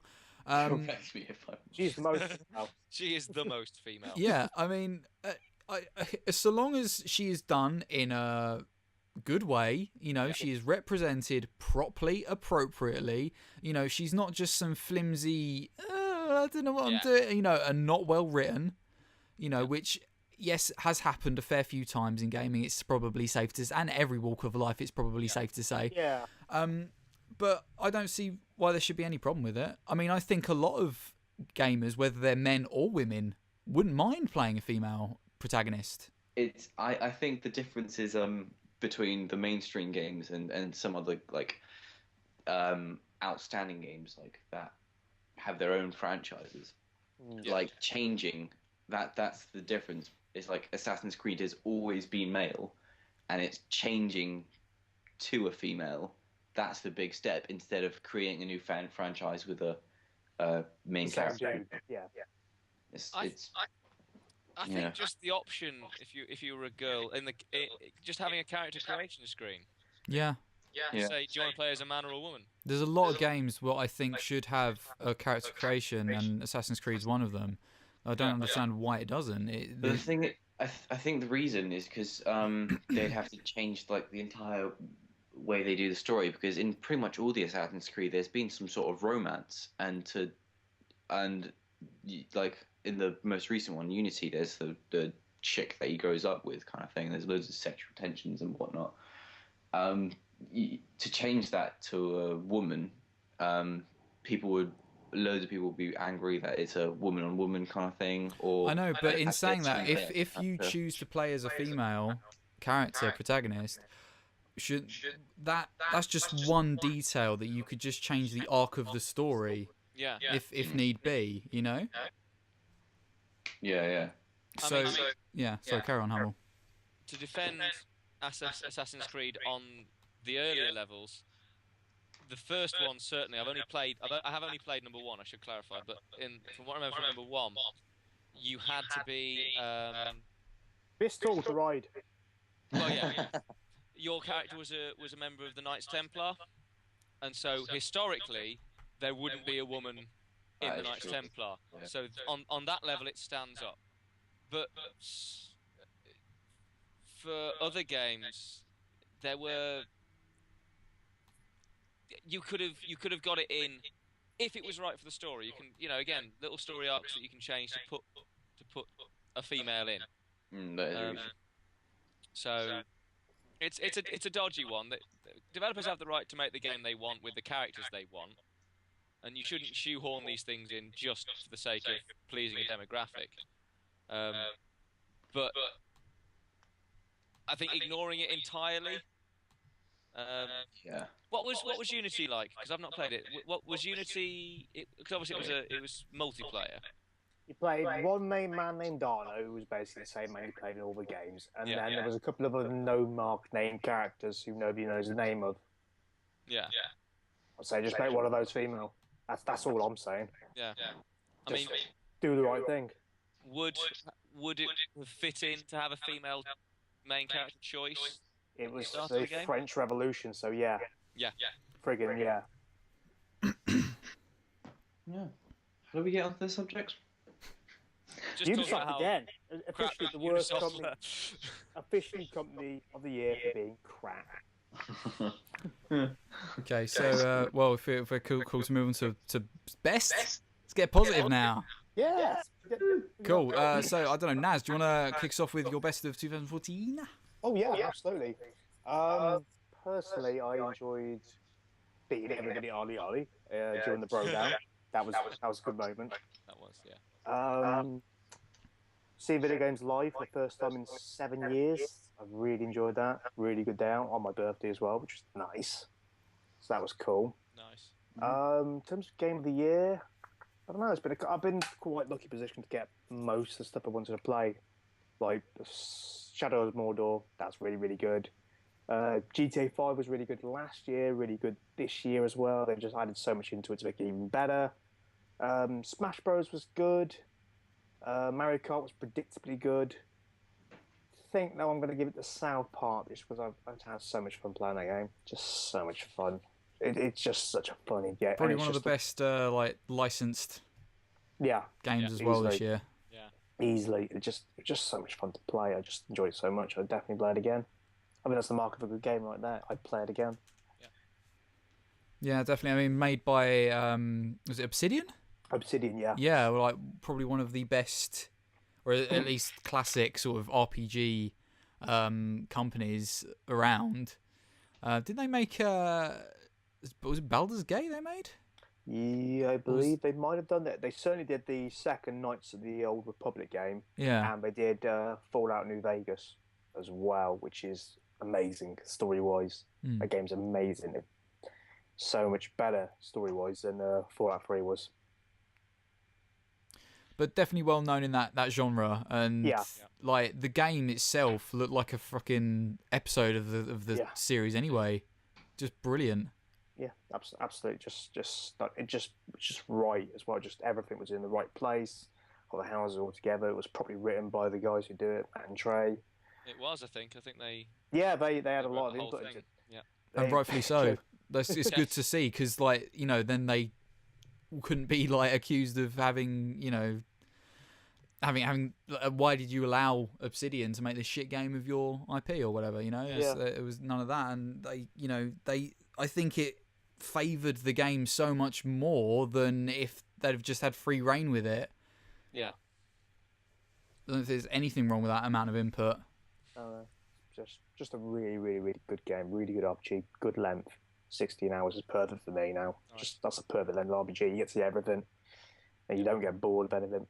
It's great. Yeah, game of the year, easy. Nice. 10 out of 10. 10 out of 10. 10 out of 10. 5 Whip stars. Sweet. So whoever's next. Who's next? Do it. Ashton, you want to go? Yeah, I'll go next.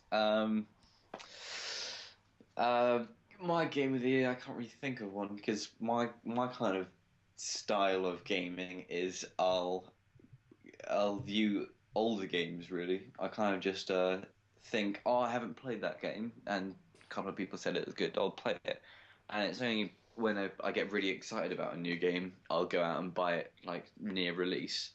But I'm always disappointed, like Destiny. Yeah, so what? So Destiny's not your game of the year?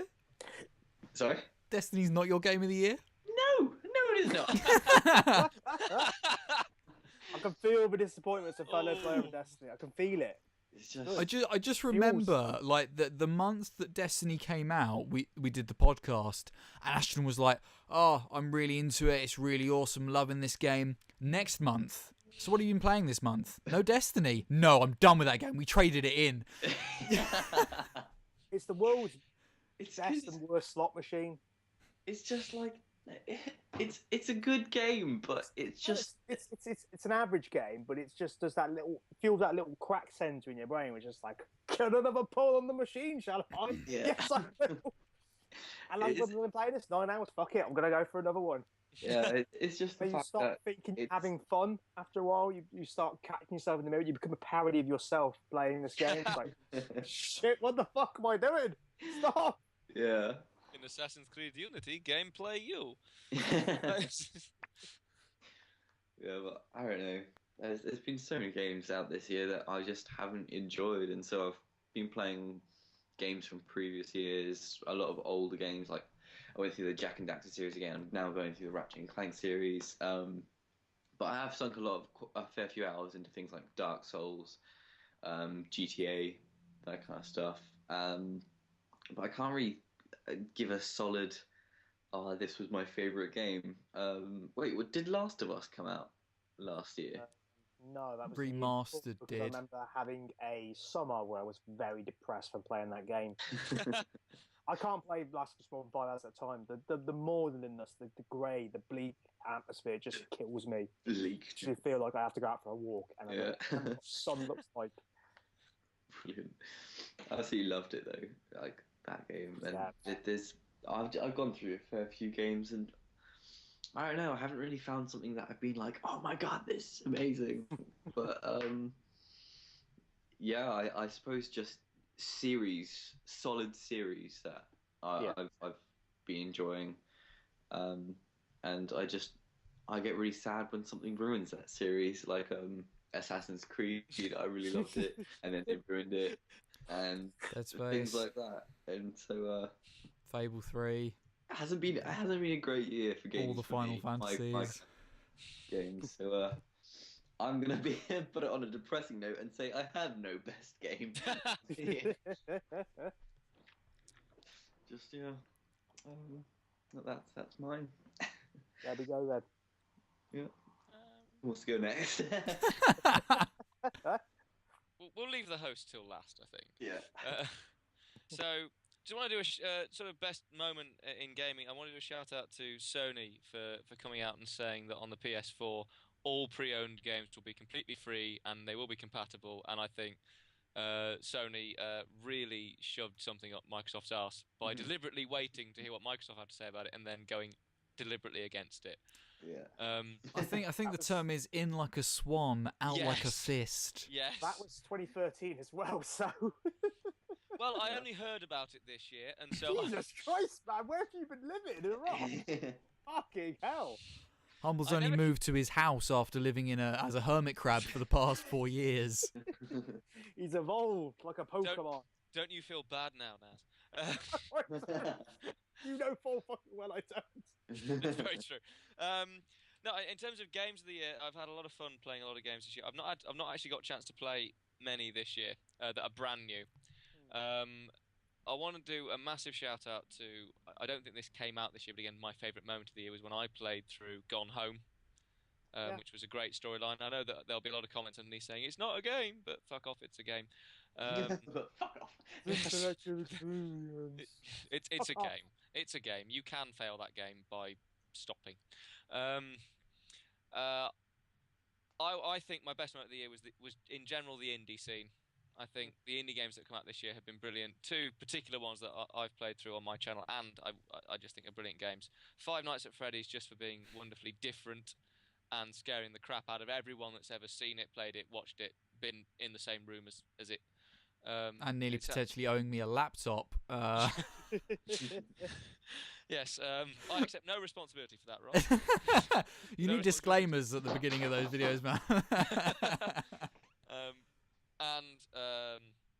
It's been really, really dull for Rob and Naz, for Rob and Naz who've heard this. But I'm going to give my game of the year to. It's not a full game. I'm going to give it to Outlast Whistleblower for being perhaps the most intelligent use of an IP that I've seen in a long time. Really added to the story. Great team, great graphics, great writing. Scared the pants off of me, and was just all round a very well crafted piece of entertainment. So I think that's what I'll do. I think that'll be my game of the year stamp. Actually, I'd like to go back to mine. Oh. I don't. Let's go with the good one. I don't have a game of the year. I still don't. But So nothing's changed in the last 3 minutes. Brilliant. No, I just want to say I have a good gaming experience this year. I went to a Eurogamer and I got to try out the Oculus Rift. Oh, nice. Oh, And no way. I loved it. Like, holy crap! I didn't think it was going to be anywhere near as good as it was, and that it's I just can't wait for it to come out because I know I will get it, and that's just going to change so many things for me. So trying out the Oculus Rift is probably the biggest gaming moment of my year. So, it is so good. Can't wait for it to actually be released.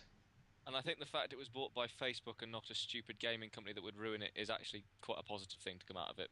Yeah. Because Facebook just want the profit. Facebook bought it for profit. They're not going to try and mess with it. So. Yeah, that's true. At the start, when I first heard it, I was there like, oh, for fuck's sake, they're going to try and integrate it into Facebook. Farmville, Candy Crush, VR, here we come. So just they're like, fuck it, have a load of money and make something good, and I think that's what's going to happen. So. Yeah, if anything, they've just funded it. Imagine if Ubisoft had got their hands on that. God, it ruined it. Ruined it. It's all ruined. Christmas is ruined. I think we owe I would say we owe Ubisoft an apology, but they brought this on themselves. It's alright, when they start taking away our YouTube rights, then we'll start apologising. I don't play Ubisoft games. You knew it was windy, and yet you still continue to urinate. I like that. I like that. Guy, you got no one to blame but yourselves, Ubisoft. What are you doing? Oh, yes, they do. They brought in a giant fan for that kind of thing. They brought their own fan for their own piss. They bought a fan just to piss into it and see what would happen. Oh, yeah. They're inching it slowly closer to themselves to see what happens. I would like to say thank you to Naz for implying that he believes that the four of us are big enough for Ubisoft to pay any amount of shit to. I know, right? My hope is that at least one person from Ubisoft is listening or watching this and crying. Shame on you, sir or madam. Shame on you. Should just go through the massive list of people who credit themselves in every Ubisoft game, because the Ubisoft credits go on for 40 minutes. You can cook a million at a time. It takes for credits to roll in Ubisoft games. We take each of their names, and then because one of them's bound to Google themselves at one point or another, they'll eventually come upon this and just hear the backslaps. And even if you're one of the good guys, it all happened and you let it happen. Let's not forget that. Yeah, Greg Smith. I bet you someone who works at Ubisoft called Greg Smith. It's your fault. That'll be Gregory Smith. So, safe to move on? Yeah. What was your game of the year? You never told us what your game of the year was. I've not even told you what my best was. Oh, so we're still moving on to you. Sorry, I Yeah. apologise. That's where we're going. I do apologise. That's all right, no worries. So sadly, again, because I haven't got all the money in the world, and it's a continuous problem. Because I can't buy new games. I've got the most money in the world. Carry on. Literally, the only new game I've played this or 2014 was Pokemon Alpha Sapphire, which was ultimate nostalgia for me. So much awesome. Oh god. Do you need a moment? Little moment. Just no, we're good. Absolutely love it. Just sorry. You got a 3DS. You go back and play all the best games of last year and the year before. Yeah. All those brilliant games. Backwards compatibility. Are you listening? All the other companies. So yeah, so Alpha Sapphire is awesome, and for me that's like a huge nostalgia factor, which is awesome. But one of the sort of best gaming moments for me would, from my experiences 2014 in gaming, would probably be, and it's really soppy, and again I'm repeating myself because I said it when we previously recorded, but getting the chance to meet yourself, Humble, and yourself, Naz, and everyone involved in this sort of YouTube, Twitter circle that we've got going on, and it's just such a pleasure and a privilege to have met you guys through this medium, which is gaming, which is what it's all about. It's all about community and the people and enjoying yourselves and sharing a common interest in what we love and do. And just thank you for the support, thank you for the help, and just thank you for being just awesome people. And I hope this year, 2015, we'll get to actually collaborate a little bit more, if you guys are up for that. Which would be absolutely amazing. About perhaps doing some big event together, or just getting together. I've definitely sensed that's going to happen in some form or another.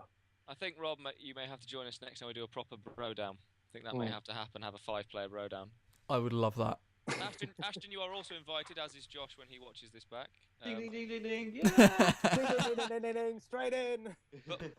But my sofa can only hold. Well, we could probably get 8 of us. We need that double-decker sofa from Lego Movie. Estimated that. Oh no, Naz, I've got a new sofa. Oh. I have a new sofa, which we can Look fold flat if we need to. I look forward to that cushion in my buttocks soon. Welcome to the Undead Gaming Cast. We occasionally talk about video games. So so that was there we go.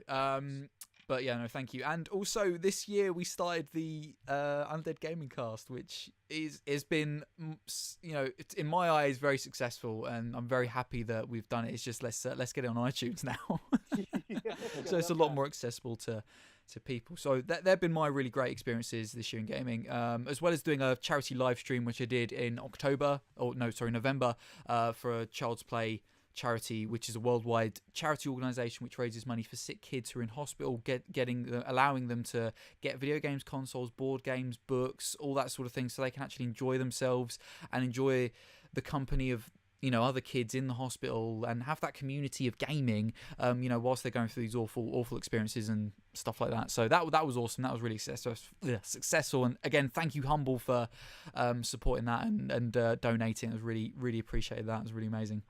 It's all worthy cause. Great footage as well. Next time he does a live stream, guys, watch it. He's awesome. Thank you. Well, still waiting for you guys to do more live streams. I've had no time. I've been on stage. I'm sorry. Sorry for wanting to do my job. I'm sorry. Terrible human being. Terrible, no excuse. In saying that, I've had no content this week anyway, so...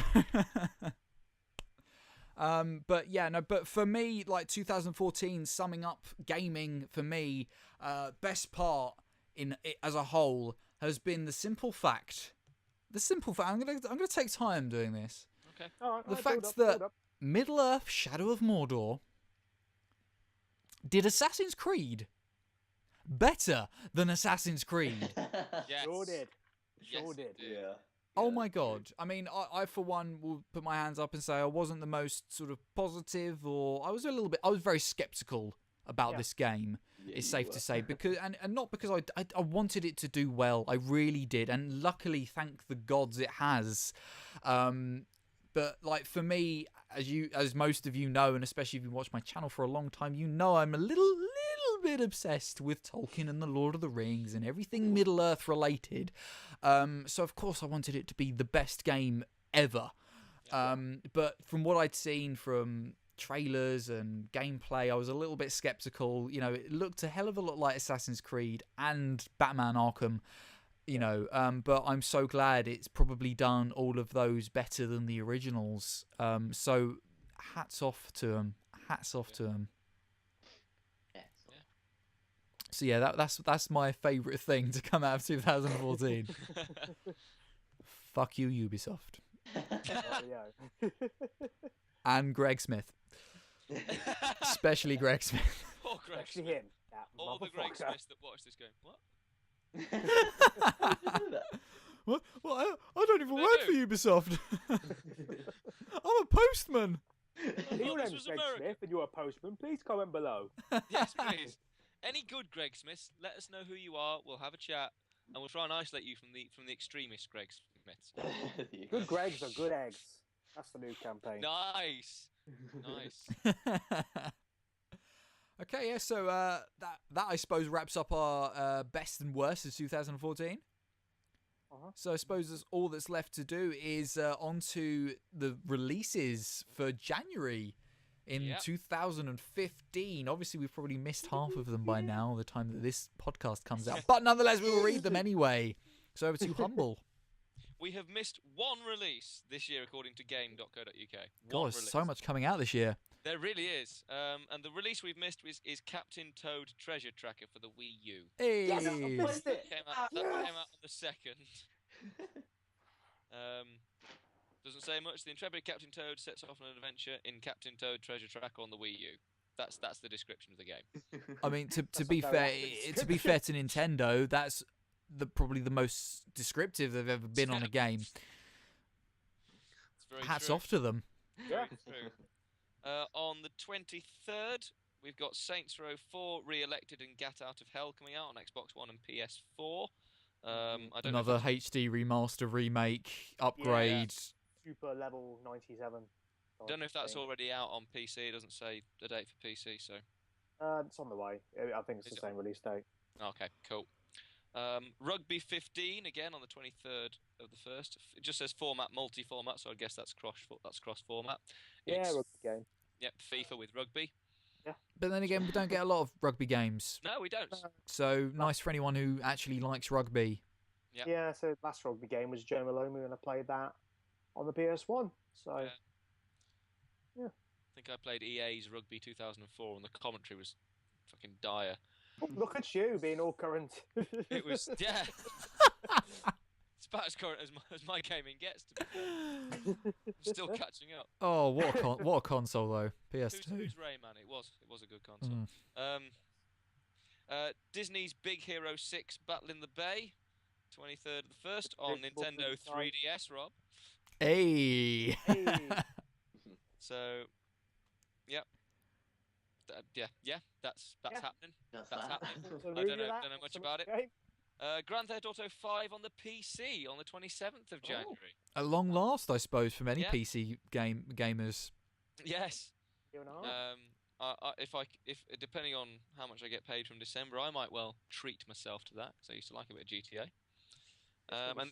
Mate, I definitely try and see if you can get a benchmark program for it because it's going to be as high end as it can get. Oh fuck it! I'll just set that I can't see any further than the front of my car. I'll just pretend that Los Santos is all foggy. Yeah, the Dynasty Warriors game. Or just pretend you're playing Assassin's Creed. Yeah. Same difference. Yep. That'd be slightly better, to be fair. As long as I can get the frame rate down to that magical 30 FPS, I'm fine. Oh yeah, because 30 is better than 60, of course. Yeah. As well, no. What's it going to be this year? 10 FPS? Because let's be honest, 30 FPS was far too much. Yeah. Nah, Ubisoft's going to downgrade their graphics to like 2D. Might even go further than that. They might even go just the lines. Every Ubisoft game is now going to look like Pong and asteroids. Yep. All the character models will be wireframe. But hey, it's at 30 FPS. Yeah. And the final release of this month is on the 30th is Xbox One and PlayStation 4 and PC is Dying Light. Good night, good luck. Oh, finally. I would guess from the look of it, it's a zombie game. It looks like possibly survival based. With rooftop running. It's made by Deep Silver, which makes me very, very terrified of it because of a bad experience I had with Dead Island, where it tried to blind and murder my ears. Wow. Yeah, it was horrible. Go on, we complained about Ubisoft. They don't know. There was a joke in there, but fuck it, carry on. Dying Light has been postponed for so long. Like, I looked at it when it first was like announced, and it looked really good, and then they just postponed it, and I've just lost interest. So I don't think I'll ever buy it. Yeah, I think that's it really with that game. It's just lost momentum. It's a shame. Yeah, it's a shame, but that's what happens. But that being said, don't market it well enough. Obviously, you guys were looking forward to it. If it's a great game, will it appease you rather than them releasing like, I don't know, picking a company out the air, Ubisoft, a game that wasn't finished but got out on release date? I don't think it would be a great game. I think you can tell the great games. I think the great games got a lot of buzz and a lot of hype. Yeah. Certainly Watch Dogs did when that was coming out, and certainly Assassin's Creed's given a lot of hype, a lot of marketing certainly. This hasn't been marketed particularly well, and it's not been talked about a lot, so it does make me think that perhaps not going to be... Not maybe a shit game, perhaps, but not going to be like one of the greats. I reckon it's going to be on the same kind of level as Dead Island. Yeah, I'd say that's a fair benchmark. It's a decent game, and it is really good fun to play, but it's not the thing that everyone's going to go out and buy. Yeah, I think if you set your benchmark there, you can't go wrong. You'll be fine. But it's when you're going with too high an expectation for a game, and then it lets you down, like Watch Dogs. Yeah. Or Fable 3. Yeah. Still makes me cry. Or Thief. Yeah. Yeah, Thief. You have On- played a new game. I did play a Played new a game. new game this year. It's I did play a Thief. new game this year, Hey. and I wish I hadn't. No. Never again. I'll tell you what, I'll play 2014's new releases in 2017 when they've all been patched and worked. And you can look back at them through the goggles of nostalgia. Memories. The VR goggles of nostalgia. The Oculus Rift of nostalgia. Oh my god, a rose-tinted program for Oculus Rift would be amazing. Oh, Yes. Jesus. Oh, yes, Yes. it could happen. Okay, so thank you, Humble. I think that pretty much wraps up the podcast. I suppose maybe all that's left that we could possibly do is our hopes for 2015. Don't fuck up games. Pretty much. Pretty much, simply put, I think it's probably same as me, to be honest, Ashton. Like, let's have actual games that are fucking finished and work and we can play and are actually worth 40 quid or $60. Just a small request. I want to buy finished games. And less DLC is my kind of shout, because like things more often, like more and more often, have been coming out. Like the what was it? Advanced Warfare, that came out, and they didn't even have zombies. Like unlike the previous games, which all had zombies in it, you have to now buy the DLC. It's a bit weird, that one. Yeah. Brand new developer working on that one, so it's a bit weird for them to go do zombies. Yeah. Straight up. Was there an actual hook on that game? Was there an actual, like, this is the zombie mode, or this is like horde mode or something like that? Was there an actual thing for it? Was it just not there at all? I have no idea. I didn't play it. Okay. Nowhere near That's enough. how much No was involved in making that decision. But like in kind of game purchases, like I just hope it doesn't breach. Like obviously it's on mobiles and everything. I just hope it doesn't breach the standard console things too much.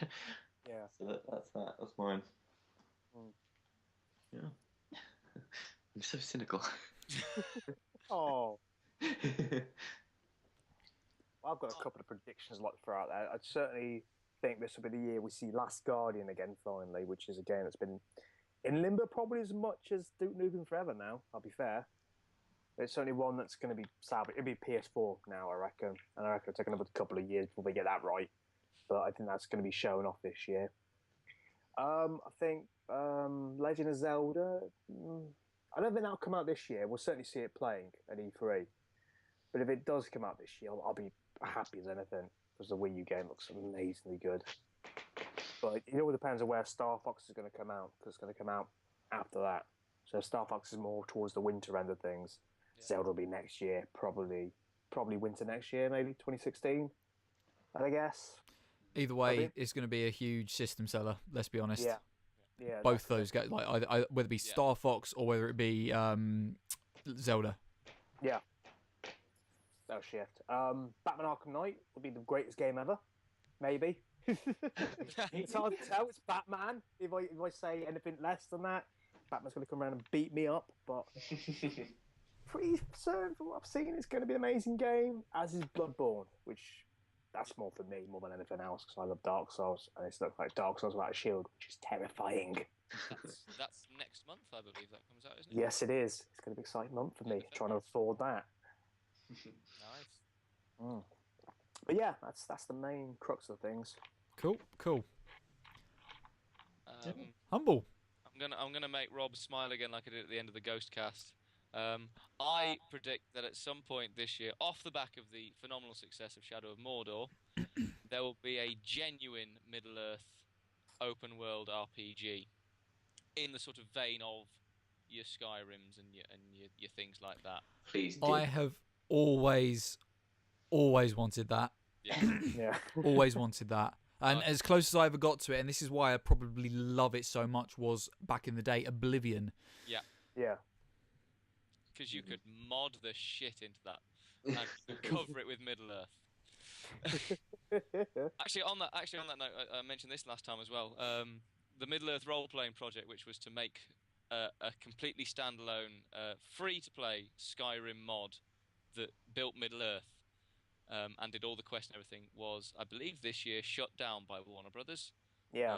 Sent a cease and desist order on the grounds that it broke copyright, which I'm fairly sure you can't do if it's free. But there we go. But my one hope for this year is that.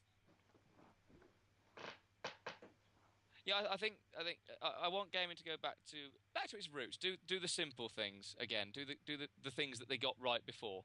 Good gameplay before good advertising. Good game before good profit. Basically, that's what I want to see more of this year. Couldn't agree more. I'm pissing in the wind with that one, but still. Yeah, you got more like you'd have. It's not going to happen. Doing an Ubisoft. But yeah, I think just better games. Again, same as Definitely. Better. you guys. Better. I couldn't agree more. So I think they're pretty good predictions and hopes for 2015 as well. Hopefully we'll see what happens at the end of this year when we do a review of 2015. Aye, that we will. I got it all right. When we get it all right, we say, yeah, games were better now. Let's We're do better. it. They're better. HDD's Yeah, back. they're better. Doesn't work with headphones on. No. For our audio listeners, you are missing out on what the visual listeners are tuning into, as Humble has adorned himself with a hat and glasses. Yeah. For his fictional persona, the Chav, Twathammer. But I suppose all that's left to say now is thank you guys so much for tuning in and listening to the UndeadGamingCast and our review, our best and worst for 2014. So sorry it was late, but obviously Christmas happened, then New Year's, and myself and all the wonderful people that have joined me today have, and like an hour ago, Yeah. Josh, have been busy with family and friends. You know, it's a difficult time of year, so thank you for bearing with us, and I hope you enjoy our rundown and review of 2014. And thank you so much to Ashton for joining us once again. Yay, Ashton! For the second half, thank you to Josh as well from Singularity Games. Go check his channel out because he should be getting more and more content out this year, 2015, as he's managed to sort stuff out. So that's awesome. So go check him out. Thank you to Humble Gamer for coming on the show, buddy. It's alright, Brad. Yeah. Fucking Jesus Christ! Fuck. What, man? What? Dare I ask what is coming up on your channel this year or this God, month? no. You can expect to see more of the same. Lots of Minecraft coming up. Hopefully, Naz. Maybe some more Prop Hunt, Euro Truck Simulator, and hopefully at some point, going to be getting The Longest Journey and chapters. Awesome. Soon as well. Look forward to that. So yeah, go click the link to Humble's channel. Go subscribe to him. Go follow him on Twitter at the Humble Gamer News. At Humble Gaming News, that's the one. Damn straight, I'd got it right. And Naz, thank you for wonderful channel talk play. Thank you so much for coming on, buddy. Absolute pleasure to have you. What's coming up on your channel this year or this month? Actual content as opposed to last one. Bullshit. No, I've got a few stuff going on. It's stuff that I don't want to make any promise or anything like that, so I'll just say stuff right now. Awesome. Well, as always, there'll be links to your channel. Go check him out. Go subscribe. He's got awesome content. Hopefully, more awesome content to come. And follow him on Twitter as well at Naz_Dragonheart. All links again will be everywhere. Ashton isn't on Twitter, so Not really on anything, am I? just I'm just a random person who ever so often speaks in this podcast. and Add we him on never. Skype. Add him on Skype. Yeah, that's true. Voice Yeah, of our harass him conscience. there. And as for me, thank you guys so much for tuning in and listening. It's more of the same, really, on my channel. I got a few more this year. I'm planning to make a lot more vlogs, more popular things on my channel. People, for some reason, like to hear my opinions on stuff. So I'll be doing more of that. Hopefully at a better quality as well. with new equipment we've got, and more of Dead Space Let's Play, and more of hopefully War in the North, because me and Tasha can play and record more of that, and I love that game. It's really good. Such a good game. It is a good game. So yeah, so more to come, and hopefully you guys enjoy that. So yeah, if you want to do that, there's links and stuff, and and as soon as this podcast gets on iTunes, that's the New Year's resolution, if any. 2015. 2015, the year of the iTunes. So yeah, hopefully you'll be able to get it on there and listen to it at more accessible things, words. All of them. All of the things. So, so thank you very much. A very late and happy New Year to everyone and all of you. Thank you so much for watching or listening, and both, or whatever. I hope you had an awesome and wonderful 2014, and hopefully 2015 is amazing for you. So, yeah. Thank you so much, and bye-bye. Bye. Bye-bye.